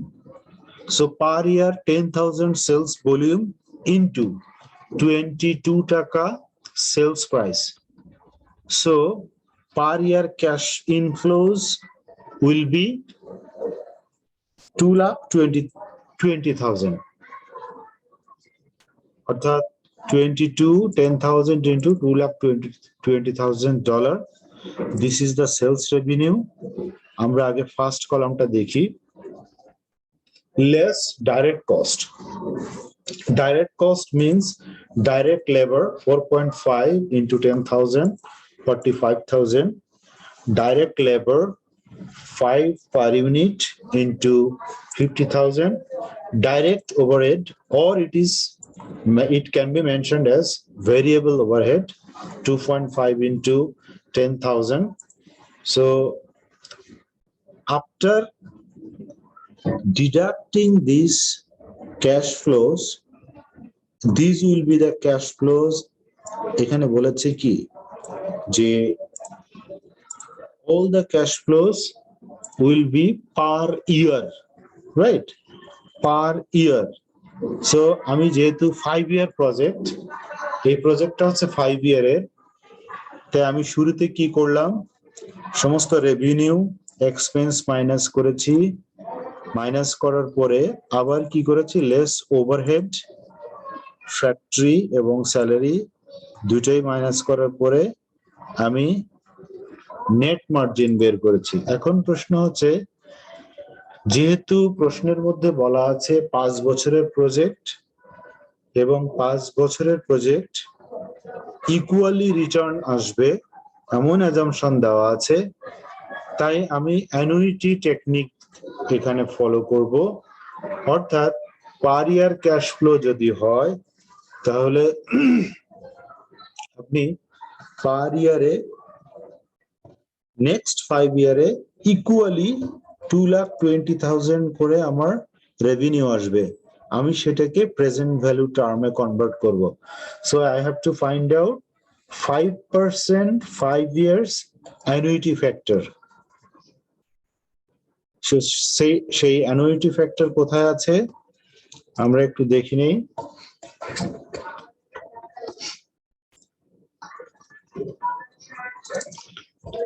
এখানে 5% 5 years. So this is the 4 point, দেখা যাচ্ছে আমার কার্সরটা 4.329. That means revenue যা হবে next 5 years এ, সেই next 5 years এর রেভিনিউটাকে আমি বর্তমানে প্রেজেন্ট ভ্যালুতে কনভার্ট করলে কি হবে, আগামী 5 বছরের অ্যানুইটির ভ্যালু দিয়ে আমি এটাকে ডিসকাউন্ট করে নিয়ে এসেছি। ঠিক তেমনি এই যে এক্সপেন্স গুলো, এই এক্সপেন্স গুলো আমি আগামী 5 বছরে এটা কন্টিনিউয়াসলি অ্যানুইটির মতো করেই এক্সপেন্স হবে। সো আমি ডাইরেক্ট এক্সপেন্সটাকেও আমি কি করেছি, প্রেজেন্ট ভ্যালুতে কনভার্ট করে নিয়েছি। So this is the present value of revenue less present value of direct cost. So আমি যদি ডাইরেক্ট কস্টকে রেভিনিউর সাথে অ্যাডজাস্ট করি, I will get contribution margin. এটুকু বোঝা যায় তো, contribution margin. Then other overhead. So salary and factory will be 5,000 and 8,000 per year. আমি সেটাকেও যদি প্রেজেন্ট ভ্যালুতে কনভার্ট করি এবং সেটা সেই এক্সপেন্সটাকেও যদি মাইনাস করি, তাহলে I will get the net margin, অর্থাৎ এই প্রজেক্ট থেকে আমার নেট প্রফিট কি হবে এট প্রেজেন্ট ভ্যালু টার্মে। আর এই প্রেজেন্ট ভ্যালু টার্মে কেন বের করছি, because I will find out the net present value comparing with the present initial cost 2,50,000. So এই 2,50,000 initial cost আর এইটা হচ্ছে তার রেভিনিউ, নেট ইনকাম। সো আমি যদি নেট ইনফ্লো এন্ড তার প্রেজেন্ট ভ্যালু থেকে net outflow at present value টার্মে minus করি, তাহলে আই উইল গেট এ কি, আমি একটা নেট প্রেজেন্ট ভ্যালু বা এনপিভি পেয়ে যাব। এ পর্যন্ত কি সবাই ক্লিয়ার? Number 1 question. জি স্যার, জি স্যার, ক্লিয়ার clear স্যার। হয়ে গেছে। ভেরি ইজি, শুধু আমাদেরকে খেয়াল রাখতে হবে যে আমার এনপিভি বের করতে হলে কি কি টার্মস প্রয়োজন পড়বে। ওকে, the next one. So the project can be, decisionটা হচ্ছে কি সবসময় একটু মাথায় রাখতে হবে, after computation according to your requirement of the question, you will have to have a short, that is decision. So in decision we will write about like this: since the NPV of the project is positive, which is $1,26,000, we can take the decision for implementation of the project. So এরকম একটা comment, positive comment দিয়ে দিবেন, that will carry your extra value. Then number course requirement number B, the sensitivity analysis. So sensitivity analysis এর ক্ষেত্রে আমরা যেটা এর আগে আলাপ করেছি, যে sensitivity মানে হচ্ছে যে because of your changes in particular variable, what will be the impact on your net present value, অর্থাৎ এই প্রজেক্টের আউটকামের উপর কি ইম্প্যাক্ট আসবে। তাহলে আমি যদি এটা চিন্তা করি যে আমার এখানে নেট প্রেজেন্ট ভ্যালু আছে $1,26,000, তাহলে যদি সেলস, প্রথম রিকোয়ারমেন্টটা হচ্ছে নাম্বার 1 ম্যাটেরিয়াল প্রাইস সেন্সিটিভিটি, আমরা যেটা বলছি প্রথম পয়েন্টটা আমরা যদি এটা দিয়ে শুরু করি, যে ম্যাটেরিয়াল প্রাইস সেন্সিটিভিটির ক্ষেত্রে ম্যাটেরিয়াল কস্টের চেঞ্জের কারণে, অর্থাৎ ম্যাটেরিয়াল প্রাইস যদি বেড়েও যায়, কত টাকা পর্যন্ত বাড়লে আমার প্রজেক্টে লস হবে না। আমি যদি ক্যালকুলেশনের আগেই এই জিনিসটা চিন্তা করি তাহলে কেমন হয়? সেটা হচ্ছে এরকম যে আমার প্রজেক্টে বর্তমানে নেট প্রেজেন্ট ভ্যালু আছে 1,26,000 টাকা বা $1,26,000। তাহলে আমি ম্যাটেরিয়াল কস্ট যদি মার্কেটে বেড়েও যায় তাহলেও আমি 1,26,000 টাকা পর্যন্ত বা $1,26,000 পর্যন্ত ম্যাটেরিয়াল কস্ট হাইলি বিয়ার করতে পারবো। ঠিক তো? ফর এক্সাম্পল, যারা ডেভেলপারের বিজনেস করে তারা ম্যাক্সিমাম কিন্তু একটা প্রজেক্ট হাতে নিয়ে মিনিমাম 5 বছরের একটা প্রজেক্ট ধরে। তো সেখানে rod, cement etcetera, labour cost একটা ধরে। তো সেটা যদি অ্যাকচুয়ালি ডিপেন্ড করে কিসের উপর? ডিপেন্ড করে মার্কেট সিনারির উপর, যে আমি মার্কেটে যদি কোনো কারণে রডের দাম, সিমেন্টের দাম বেড়ে যায়, তারপরেও আমি এই প্রজেক্ট থেকে প্রফিটে সাস্টেইন করব কিনা। এবং এই সেনসিটিভিটিটা কিন্তু ওই কারণেই প্রয়োজন।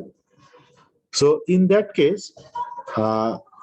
I will have to think about the maximum negative impact from the material price which can be absorbed in my project. তাহলে আমি সহজ কথা বলতে পারি $1,26,000 পর্যন্ত আমি এই প্রজেক্টে ম্যাটেরিয়াল প্রাইসের কারণে I will be able to take the shock. তার মানে কি, net present value divided by total material cost যদি করি তাহলে কি দাঁড়ায় দেখেন, sensitivity equals to এই যে net present value of the project divided by present value of cash flows under sensitivity. That means আমার total material price এর present value কত ছিল? Total material price এর present value ছিল 1,94,000 টাকা। তাহলে এই 1,94,000 টাকা যদি বাড়তেও থাকে, ম্যাক্সিমাম বাড়তে বাড়তে এই 1,26,000 মানে আরো 1,26,000 বাড়তে পারে, তাতেও আমার কোনো সমস্যা হয় না, তাতেও আমার প্রজেক্টটা ব্রেক ইভেন পয়েন্টে থাকে। অর্থাৎ যদি এই এক্সাক্ট 1,26,000-এও বেড়ে যায় তাহলেও আমার প্রজেক্টটা, আমার কোনো লস হয় না। তাহলে আমরা যদি এটাকে খুব ইজিলি বলি যে $126,000 ডিভাইডেড বাই ম্যাটেরিয়াল কস্ট হচ্ছে $1,94,000। তার মানে আমার এই ম্যাটেরিয়াল কস্ট যদি 65% পর্যন্ত রিয়েলিটিতে বেড়ে যায় তাহলেও আমার প্রজেক্ট ব্রেক ইভেন পয়েন্টে সাস্টেইন করবে। বোঝা যাচ্ছে? এই জায়গাটা বোঝা গেছে? জি স্যার, বুঝতে পেরেছি স্যার। ওকে, তাই যদি হয়, অর্থাৎ ম্যাটেরিয়াল কস্টের সেনসিটিভিটি 65% পর্যন্ত টলারেন্স লিমিট আছে আমার। অর্থাৎ আমার 65% পর্যন্ত যদি বাড়লেও আমার প্রজেক্টে কোনো লস না হয়, তাহলে পার ইউনিটে কি হয়? পার ইউনিটে ওই প্রোডাক্টের প্রাইস ছিল পার ইউনিট, অর্থাৎ ম্যাটেরিয়ালের প্রাইস ছিল $4.5।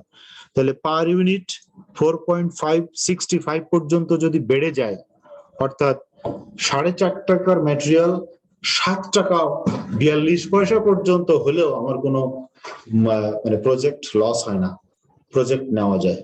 That means in practical life here is the decision making factor. যদি আমরা ধারণা করি যে ম্যাটেরিয়াল প্রাইস বেড়েও যেতে পারে, তাহলেও 65% পর্যন্ত বাড়ার সুযোগ থাকবে। এখন প্রশ্ন হচ্ছে, ম্যাটেরিয়াল প্রাইস কি 5 বছরের মধ্যে 65% বাড়বে? সেটা ডিপেন্ড করে ম্যাটেরিয়ালের উপর। সো আমি যদি রডের কথা চিন্তা করি, ম্যানুফ্যাকচারিং এর ক্ষেত্রে 5 বছর আগে রডের দাম ছিল সে ফর এক্সাম্পল 70 করে, এখন সেটা বড়জোর হয়েছে আপনার 80, 82, 87। তারপরেও কিন্তু এটা আপনার 10-20% এর বেশি বাড়ে নাই। তাহলে এই ম্যাটেরিয়ালের ক্ষেত্রে we can take a decision that though the material price will be higher, but it will not be up to 65,000 of the existing price. That's why we can get or we can take our decisions to implement the project. বুঝতে পেরেছেন যে sensitivity analysis এবং তার decision making এর base গুলো কিভাবে হয়? তাহলে ম্যাটেরিয়াল সেনসিটিভিটিটা বোঝা গেছে? জি স্যার। So স্যার, বুঝতে পেরেছি স্যার। the next point, আমাদের রিকোয়ারমেন্ট নাম্বার 2 তে সেকেন্ড পয়েন্ট ছিল annual sales.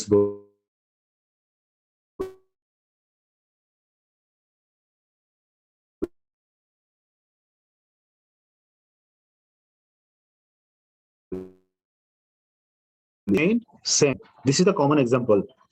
Unless and until it becomes a simulation. Simulation is different পরে আমরা দেখব, but যখন আমরা sensitivity analysis করব of a particular variables, definitely we have to keep in mind that other variables keep as it is, or other variables will remain same. This is the common precondition, সেটা আমরা মাথায় রাখবো, as like material এর ক্ষেত্রে। এখন আসি in case of annual sales এর ক্ষেত্রে আমরা দেখি আমাদের অ্যানুয়াল সেলস এর টোটাল কত ইউনিট ছিল। অ্যানুয়াল সেলস টোটাল ইউনিট ছিল 10,000 ইউনিট। এই অ্যানুয়াল সেলস কতটুকু কমলেও আমার প্রজেক্টে কোনো ইম্প্যাক্ট আসবে না। তাহলে খেয়াল করেন এখানে আমরা কি করেছি, আমাদের ফর্মুলাটা কি হিসাব করেছিলাম, যে net present value of the cash flows under sensitivity. আর এখানে আমি যেহেতু অ্যানুয়াল সেলস এর কথা চিন্তা করছি, তাহলে আমাকে সেলস রিলেটেড ভেরিয়েবলস গুলোকে চিন্তা করতে হবে। তাহলে এই সেন্সিটিভিটিতে কি ম্যাক্সিমাম সেলস রিডিউস হলেও তার কারণে যদি কোনো খরচ বাড়ে, মানে সেলস রিডিউস হওয়ার কারণে যদি কোনো খরচের ইম্প্যাক্ট আসে, তার কারণে আমি $1,26,000 পর্যন্ত আমি আমার সেন্সিটিভিটিটাকে অ্যাকসেপ্ট করতে পারবো। তাহলে খেয়াল করেন যে এই সেলস এর সাথে রিলেটেড ডাইরেক্ট কস্ট গুলো কি কি আছে। সেলস এর সাথে রিলেটেড ডাইরেক্ট কস্ট আছে শুধুমাত্র direct material, direct labour and direct overhead, যেটা আমরা কস্ট অ্যাকাউন্টিং এ দেখেছি যে ডাইরেক্ট সেলস রেভিনিউ থেকে ডাইরেক্ট কস্ট মাইনাস করলে কন্ট্রিবিউশন মার্জিন থাকে, সেখান থেকে আদার ওভারহেড মাইনাস করলে নেট মার্জিন থাকে বা নেট প্রফিট থাকে। তো ইন দ্যাট কেস কেন সেলস এর সাথে এগুলো জড়িত? সেলস এর সাথে জড়িত এই কারণে দেখবেন প্রত্যেকটা cost depends on unit of sales. যদি 10,000 ইউনিট হয় তাহলে 10,000 ইউনিট ইন্টু 4.5। যদি 10,000 ইউনিট সেলস হয়, ডাইরেক্ট লেবার হবে ওই 5 টাকা করে প্রোডাকশন কস্ট অর্থাৎ labour cost, and direct overhead এটাও 2.5 টাকা করে $2.5 করে পার ইউনিট কস্ট, সেটাও কিন্তু আপনার 2.5 পর্যন্ত। তাহলে এখানে আমার কন্ট্রিবিউশন মার্জিন কত আসলো? কন্ট্রিবিউশন মার্জিন আসছে 4,32,900। এখন আমাদের চিন্তা করতে হবে যে সেলস চেঞ্জ হওয়ার কারণে আমার ইম্প্যাক্ট আসবে কোথায়? এই কন্ট্রিবিউশন মার্জিনে ইম্প্যাক্ট আসবে নাকি শুরুতে নেট প্রেজেন্ট ভ্যালুতে ইম্প্যাক্ট আসবে? আমার ইম্প্যাক্ট আসবে কিন্তু এই জায়গাটায়, তাই না? সেলস যদি রিডিউস হয় সরাসরি এইটা চেঞ্জ হয়ে যাবে এবং এই 3টা ফ্যাক্টর চেঞ্জ হয়ে যাবে। তার মানে আলটিমেটলি ইম্প্যাক্ট আসবে এই পর্যন্ত, ঠিক কিনা? সেল চেঞ্জ হওয়ার কারণে এই দুটো ফ্যাক্টরে কোনো চেঞ্জ আসবে না স্যার, এগুলো তো ফিক্সড আছে। ওভারহেডে কোনো চেঞ্জ আসবে না। তাহলে আমাদের ফর্মুলাটা কি ছিল? Net present value of the project divided by, আমরা কি বলেছি যে ক্যাশ ফ্লোজ আন্ডার সেন্সিটিভিটি, অর্থাৎ present value of cash flows under sensitivity. তাহলে present value of cash flows under sensitivity মানে কি? সেলস এর কারণে এইটুকুই তো শুধু সেন্সিটিভ, সেলস এর কারণে তো আর এইটুকুর কোনো সেন্সিটিভিটি নাই। সো আমরা এখন চিন্তা করব যে net present value of the project 1,26,000 divided by contribution margin, that means sensitive cash flows $4,32,000। So যদি কোনো কারণে সেলস রিডিউস হয় এবং তার কারণে যদি রেভিনিউ বা কন্ট্রিবিউশন মার্জিনে কোনো ইম্প্যাক্ট আসে, তারপরেও আমরা এই 1,26,000 পর্যন্ত আমরা শকটা নিতে পারবো। সো $4,32,000 বা $4,32,000 যে কন্ট্রিবিউশন মার্জিন ছিল, তার মধ্যে 1,26,000 পর্যন্ত I can take the shock because of reducing the sales volume. That means your sales volume sensitivity can be absorbed up to 29.25%. অর্থাৎ টোটাল সেলস যদি 2.25% রিডিউস হয়ও তারপরেও প্রজেক্টের নেট প্রেজেন্ট ভ্যালুতে কোনো ইম্প্যাক্ট আসবে না। তাহলে টোটাল ভলিউম যদি 10,000 হয় তাহলে আপ টু 29.25% রিডিউস করে, দ্যাট মিনস 7,075 পর্যন্ত সেলস ভলিউম যদি রিডিউস হয়ও তারপরও প্রজেক্টে কখনো নেট লস হবে না। ক্লিয়ার? তাহলে এক্ষেত্রেও আমরা সিদ্ধান্তটা এভাবে দিব যে নেক্সট 5 ইয়ার্স যদি প্রজেক্টের লাইফ হয় তাহলে এই সেলসটা কি এত রিডিউস হওয়া সম্ভব? এটা প্রত্যেকটা ম্যানুফ্যাকচারিং কোম্পানির আলাদা রিসার্চ ইউনিট থাকে, স্ট্যাটিস্টিক্স ইউনিট থাকে, যারা এই প্রশ্নের উত্তর দিবে যে না স্যার আগামী 5 বছরে সেলস বাড়বে, যদিও লাস্টের 2 বছর সেলস কমে যেতে পারে, বাট তারপরেও সেলস কোনোভাবেই 29 বা 30% সেলস রিডিউস হবে না। এবং রিসার্চ টিমের ওই রেজাল্টের উপর ভিত্তি করে as managing director and group CFO will have the decision যে yes we can go for the project, because কোনো কারণেই এই প্রোডাক্টের ডিমান্ড কোনোভাবেই 30% এর নিচে নামা সম্ভব না। and only then রিসার্চ টিমের যে রেজাল্ট সেটার উপর ইউ উইল টেক ডিসিশন যে ইয়েস যদি সেলস ভলিউমের সেন্সিটিভিটি 30% রিডিউস হয়ও তারপরেও যেহেতু প্রজেক্টের কোনো সমস্যা নেই, তাহলে আগামী 5 বছরে সেলস রিডিউস হলেও সর্বোচ্চ এটা 10 থেকে 15% রিডিউস হতে পারে। সো অ্যানাদার 15% এর উপর ভিত্তি করে আমরা প্রফিটে থাকবো। So we can go for the project. বোঝা গেছে? এভাবেই আপনাকে সেন্সিটিভিটিটা কাজে লাগাতে হবে। And then the last one, আমরা আজকে এই এক্সাম্পলটা দেখেই আজকে শেষ করি। The third one is product life sensitivity. Product life sensitivity means এটা আমরা অলরেডি বলেছি যে প্রোডাক্ট লাইফকে যখন চিন্তা করছি তখন will think about that other factors remain same. From the sensitivity analysis আমরা দেখেছি যে এনপিভি অবশ্যই মিনিমাম 0-তে আসবে, কারণ 0-তে আসা পর্যন্ত আমরা শকটাকে অ্যাবজর্ব করব। মানে আমাদের সেন্সিটিভ ভেরিয়েবলসটার যে চেঞ্জ নেগেটিভ ইম্প্যাক্ট, সেই নেগেটিভ ইম্প্যাক্টটা আমরা অ্যাবজর্ব করতে থাকবো up to our break even point where no profit no loss. So in that case আমরা যদি বলি 0 ব্রেক ইভেন পয়েন্ট বা 0 প্রেজেন্ট ভ্যালু ইকুয়ালস টু কি হয়, ক্যাশ আউটফ্লো, অর্থাৎ উপরে যে টেবিলটা আমরা করেছি 2,50,000 cash outflow plus annual cash flows তার present value at the rate of 5% 5 year factor. তার মানে আমরা এই যে উপরে ফর্মুলাটা করে নেট প্রেজেন্ট ভ্যালু বের করলাম, ঠিক সেটাকেই আমরা এখন যদি একটা ইকুয়েশনে সাজাই যে net present value 0 equals to cash outflows plus all cash inflows into present value annuity factor for 5 years at the rate of 5%. তাহলে এক্ষেত্রে আমরা জাস্ট ইকুয়েশনটা সলভ করি। ইকুয়েশনটা সলভ করে দেখলাম present value at the rate of 5% equals to, দেখেন present value at the rate of 5% equals to ওই cash outflow যদি left সাইডে চলে যায় তাহলে এটা প্লাস হয়ে যায়। আর ক্যাশ ইনফ্লোস কোনটা, এই যে টোটাল বছরের ক্যাশ ইনফ্লোস যেটা, সেটা আমরা আলাদা একটা কলাম করে নিয়েছিলাম ওই কারণে যে before converting into present value আমার total net cash inflow per year from the project for 5 years is 87,000। তাহলে টোটাল ক্যাশ আউটফ্লোস পার ইয়ার যদি 87,000 হয় এবং ক্যাশ আউটফ্লোস যদি ইনিশিয়াল কস্ট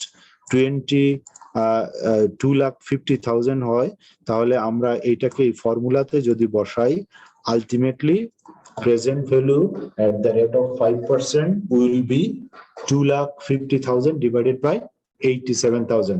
তাহলে সেটা রেজাল্ট আসে কত, যে আপনার এখানে দেখেন আলটিমেটলি এখানে আলাদা করে রেজাল্ট কত আসে 2.87 না 2,50,000 ডিভাইডেড বাই 87 তাহলে 2.87 আসবে ওখানে 2.874 এখন কথা হচ্ছে 2.874 আসে আমার কিসে মানে annuity factor at the rate of 5% 2.87 এখন আমি টেবিলে গিয়ে দেখবো 2.87 এ আমার কয় বছরে 2.87 এ আছে হ্যাঁ 2.87 আছে কয় বছরে সো আমাকে যেহেতু ইয়ার বের করতে হচ্ছে আমাকে দেখতে হবে 2.87 কোথায় আছে 5% এ দেখেন 5% এ 2.87 নাই সরাসরি কিন্তু আছে কোথায় আছে আমার এই ইয়ার 3 এবং ইয়ার 4 এর মাঝখানে ঠিক না বুঝতে পারছেন এখানে এই জায়গাটা দেখা যাচ্ছে তো শেয়ারিংটা জি স্যার সো আমরা প্রথমে প্রেজেন্ট ভ্যালু অ্যানুইটি ফ্যাক্টরের রেজাল্টটা বের করব অর্থাৎ 2,50,000 ডিভাইডেড বাই 87 করে পেলাম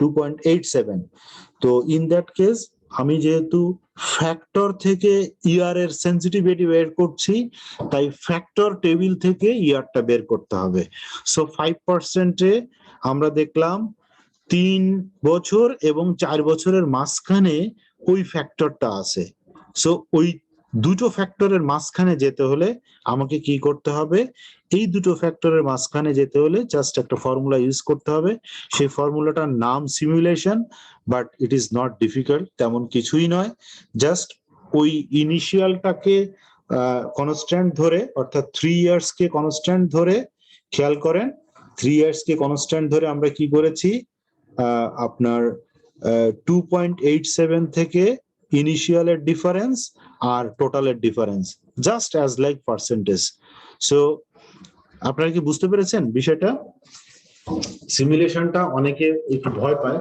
বাট ভয় পাওয়ার কিচ্ছু না আমি এখানে একটু আপনারা কি আমার এক্সেল দেখতে পাচ্ছেন এখন না স্যার এক্সেল এখনো আসেনি স্যার এইবার দেখেন সিমুলেশনটা অনেকেই কিন্তু আমাকে অনেকেই এর আগে বলেছে যে সিমুলেশনটা মনে থাকে না সিমুলেশনটা খুবই ইজি আমরা ঐকিক নিয়ম করেছি না পার্সেন্টেজ বের করেছি না এরকম আমরা একটু দেখি সে আমরা বলেছি আমাদের ফ্যাক্টরটা হচ্ছে 2.87 আর 3 ইয়ারে আমরা ফ্যাক্টর পেয়েছি কত 3 ইয়ারে ফ্যাক্টর পেয়েছি 2.73 তাই তো 723 আচ্ছা আর আমরা 4 ইয়ারে কি পেয়েছি 4 ইয়ারে আমাদের ফ্যাক্টর পেয়েছি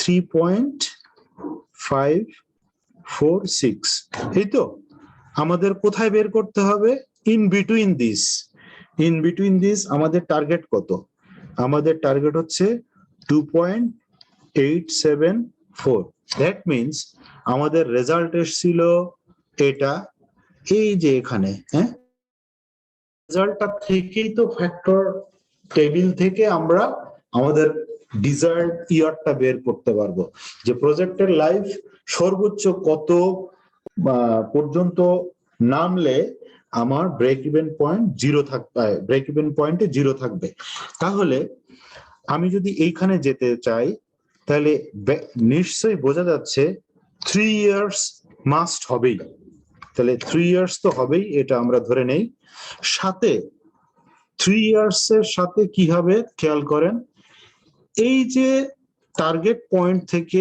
এইটুকু ডিস্টেন্স কত এটা ঠিক আছে ডিভাইডেড বাই 3 থেকে 4 তো 1% সেই 3 থেকে 4 এর ডিফারেন্স কত এটা তাহলে বোঝা যাচ্ছে যে আমি 3 এর সাথে এই যে ঐকিক নিয়মের অংশের মতো পার্সেন্টেজ বের করে ফেলি এইটা ডিভাইডেড বাই এটা ইনটু এটা তাহলে আপনার খেয়াল করেন এটা সরাসরি ডিফারেন্সটা এখান থেকে বার করে দেয় এটা দরকার নেই ওই যে আমি একবারে ভাগ করে নিয়ে এসেছি তো এটা তাহলে খেয়াল করেন এই যে 3 এর সাথে অ্যাডিশনাল বাড়লো কত 3 এর সাথে এটুকু বেড়েছে না অ্যাডিশনাল অর্থাৎ 3 বছর কনস্ট্যান্ট ছিল সাথে এই ফ্যাক্টরটুকু বের হচ্ছে, বাড়ছে, বিকজ এই টোটালের ডিস্টেন্স অর্থাৎ 3 থেকে 4 ইয়ারের ডিস্টেন্সের মধ্যে আমার অ্যাডিশনাল টুকু বাড়বে হচ্ছে 0.1, সো 0.15 is 20% of 0.8, যেটার 0.8 was the difference between 4 and 3, তাহলে 3 years plus 0.2, এই যে এটা, তাই না, 3 years plus 0.2, সো এটা যোগ করলে কত হয় 3.2, এটা প্লাস 3 করলে 3.2 ইয়ার্স। তাহলে এখানে সিমুলেশনটা কি বুঝতে পেরেছেন আপনারা? জি sir. Very easy, but simulation নিয়ে কিন্তু কেউ কনফিউজড হয় না, পরীক্ষার হলে অনেক ভুল পাই আমরা, বাট এত ইজি একটা জিনিস, এটা জাস্ট একটা মানে ছোট্ট mathematical calculation, very common issue, common সেন্সের মধ্যে। তো ফার্স্ট অফ অল হচ্ছে আমাদের বের করতে হবে আমাদের ফ্যাক্টরটা, এবং ফ্যাক্টর টেবিল থেকে এটা কত বছর পর্যন্ত আমাদের প্রজেক্টটা ডাউন হতে পারে সেই পর্যন্ত বের করে আমরা দেখলাম। তাহলে সেন্সিটিভিটি কতটুকু সেটা চিন্তা করি। 5 ইয়ারের মধ্যে সর্বনিম্ন নামতে পারে 3.2, অর্থাৎ 3 years 2 month, 2 তো 6 দুগুণে 12 দুগুণে 24, মানে 3 years 1 quarterও যদি প্রজেক্ট চলে তাও our project will be in break even point. তাহলে আমাদের সেন্সিটিভিটি কত? সেন্সিটিভিটি হচ্ছে এই যে মানে 5 বছরের মধ্যে 3.2, তার মানে 36% হচ্ছে সেন্সিটিভিটি। ঠিক আছে, 36% সেন্সিটিভিটি কেন? যে প্রজেক্টের লাইফ 5 বছর, সেই 5 বছর থেকে যদি 36% লাইফ রিডিউসও হয়ে যায় তাহলেও আমাদের প্রজেক্টে নেগেটিভ কোনো সেন্সিটিভিটি আসবে না for getting any loss. So we will be still prevail in our break even point, অর্থাৎ নো লস নো প্রফিট। তাহলে এই সেন্সিটিভিটিটা কি বোঝা গেছে? এরকম প্রশ্ন আসে কিন্তু পরীক্ষার হলে। এ পর্যন্ত কারোর কোনো কোশ্চেন?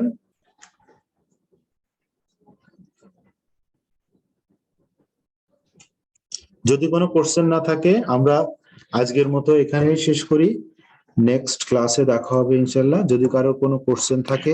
স্যার আমি একটু জিনিস করতে চাচ্ছিলাম, জানতে চাচ্ছিলাম, আমরা তো ডিফারেন্ট সাইড থেকে, যেমন মেটেরিয়ালের পয়েন্ট থেকে আমরা সেনসিটিভিটি চিন্তা করলাম, আমরা সেলস এর পয়েন্ট থেকে সেনসিটিভিটি চিন্তা করলাম, ইয়ার এর পয়েন্ট থেকে চিন্তা করলাম। স্যার এখন এটার উপর বেস করে তো আমরা অলরেডি একটা ডিসিশন নিয়ে ফেললাম, আপনি অ্যাজ এ ডিসিশন মেকার, আমি ডিসিশন নিয়ে ফেললাম।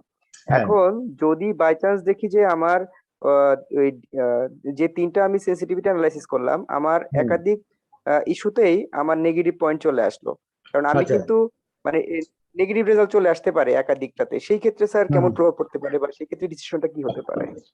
ফাইন, আমরা এই একটা প্রজেক্টে একটা এক্সাম্পলে যে 3টা অ্যাঙ্গেল থেকে সেনসিটিভিটি দেখলাম, this is all about just মানে মেক ইউ আন্ডারস্ট্যান্ড দ্যাট যে কিভাবে বিভিন্ন ডাইমেনশন থেকে একটা প্রজেক্টের সেনসিটিভিটি অ্যানালাইসিস করতে হয়।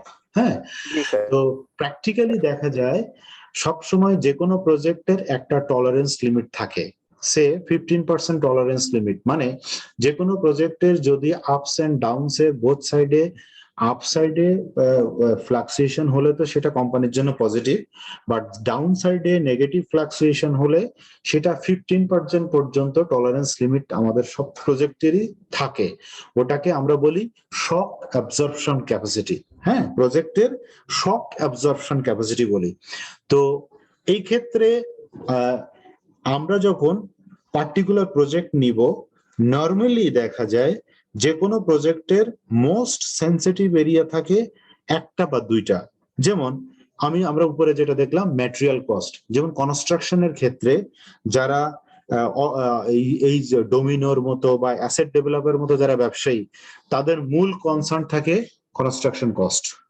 ঠিক আছে, এইটা তাদের একমাত্র সেন্সিটিভিটি। আচ্ছা, তারপরে হচ্ছে প্রোডাক্ট লাইফ। যে সমস্ত প্রোডাক্টের শর্ট লাইফ থাকে, যেমন মোবাইল ফোন টেকনোলজি, আপনি যে কোনো মোবাইলের একটা মডেল কিন্তু 5 বছর রান করতে পারবেন না। পারবেন?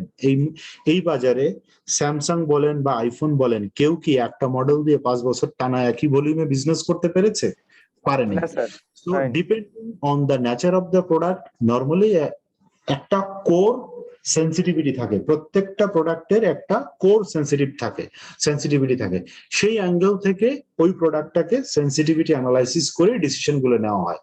বাট আপনার লাস্টের কোর্সে যদি একই প্রজেক্টে মাল্টিপল স্ট্রং সেন্সিটিভ প্রোডাক্ট থাকে বা স্ট্রং সেন্সিটিভ কোনো এরিয়াস থাকে, তাহলে একই টাইমে কিভাবে সিদ্ধান্ত নিব, এই টেকনিকটাকে বলা হয় সিমুলেশন টেকনিক।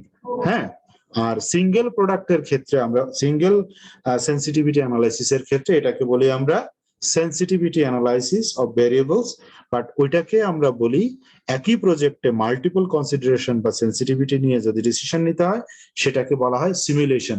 এখন সিমুলেশনের ক্ষেত্রে সবসময় যে সিদ্ধান্তগুলো নেওয়া হয় সেটা হচ্ছে সেকেন্ডারি ব্যাকআপ বা কন্টিনজেন্ট প্ল্যানিং রাখা হয়, যেটা আমি একটু আগে বলছিলাম ডিসকাশনের সময়, যে প্ল্যান 1 প্ল্যান 2 সবসময় আমাদের থাকে। যেমন আর্মির সমস্ত প্রজেক্ট, আর্মি বেসড যত প্রজেক্ট হয় তাদের সবারই প্ল্যান 1 প্ল্যান 2 থাকে, প্ল্যান 2 প্ল্যান 3ও থাকে, বুঝতে পারছেন? সো সিমুলেশনের ক্ষেত্রেও তাই, ওখানেও প্রায়োরিটি দেওয়া হয়। সিমুলেশনের ক্ষেত্রে the first and most important sensitive variables কোনটা, সে কনস্ট্রাকশনের জন্য material cost, the second one is কনস্ট্রাকশনের ক্ষেত্রে year of the life of the project, এটাও কিন্তু the second important sensitive আপনার ফ্যাক্টর। সো এই ক্ষেত্রে আপনার সিমুলেশনের ক্ষেত্রে অবশ্যই সেকেন্ডারি ব্যাকআপ রাখতে হবে। যদি বিয়ন্ড দ্য টলারেন্স লিমিট চলে যায় তাহলে প্রজেক্টকে আপনার অ্যাবান্ডন করতে হবে, বা প্রজেক্টের এসকেলেশন ক্লজ রাখতে হবে। সে আপনি ডেভেলপারের ক্ষেত্রে, যে বিজনেস এর ক্ষেত্রে তারা সবসময় এগ্রিমেন্টের মধ্যে লাস্টে এসকেলেশন ক্লজ রাখে, যে যদি কোনো কারণে প্রোডাক্টের কস্ট বা ম্যাটেরিয়াল কস্ট 20% ক্রস করে তাহলে this price will be changed after 5 years or 2 years or 3 years।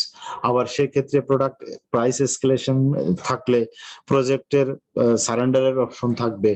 মানে মনে রাখবেন সমস্ত প্রজেক্টের ক্ষেত্রে ফ্লাকচুয়েশন, সেন্সিটিভিটি অ্যানালাইসিস এবং এক্সিট রুট বোঝেন তো, মানে এই প্রজেক্ট থেকে কিভাবে বেরিয়ে আসব, সেটা যদি বায়ারের এন্ড থেকে হয় বায়ারের অবশ্যই বাইব্যাক করার সুযোগ দিতে হবে, সেই ক্লজগুলো থাকবে।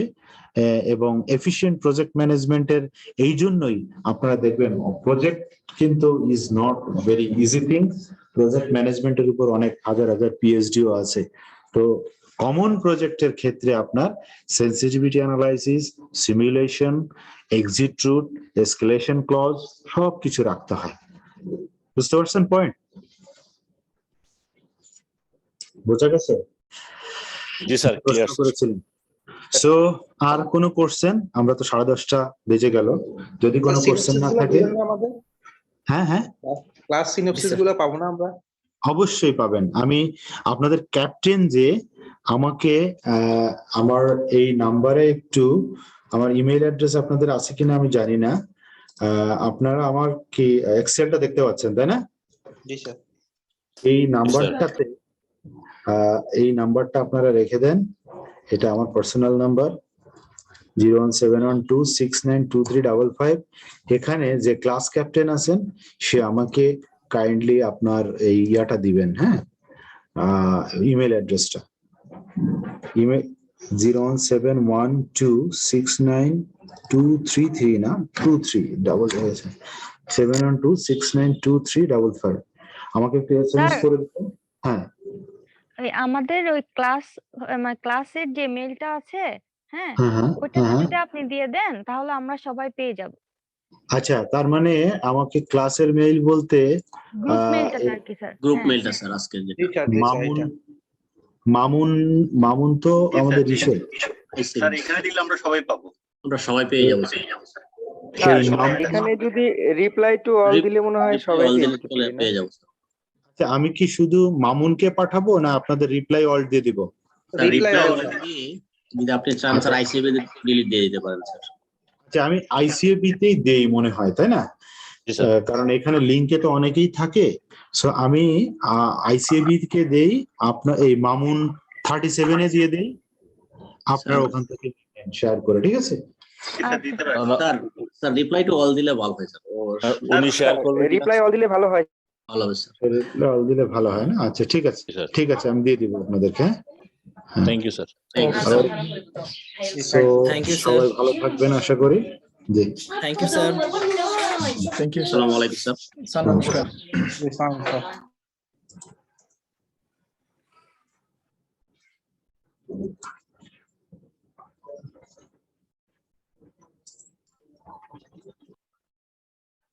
হ্যালো, কপিল ভাই কি আছেন ক্লাসে? কপিল ভাই, কপিল ভাই শুনতে পাচ্ছেন?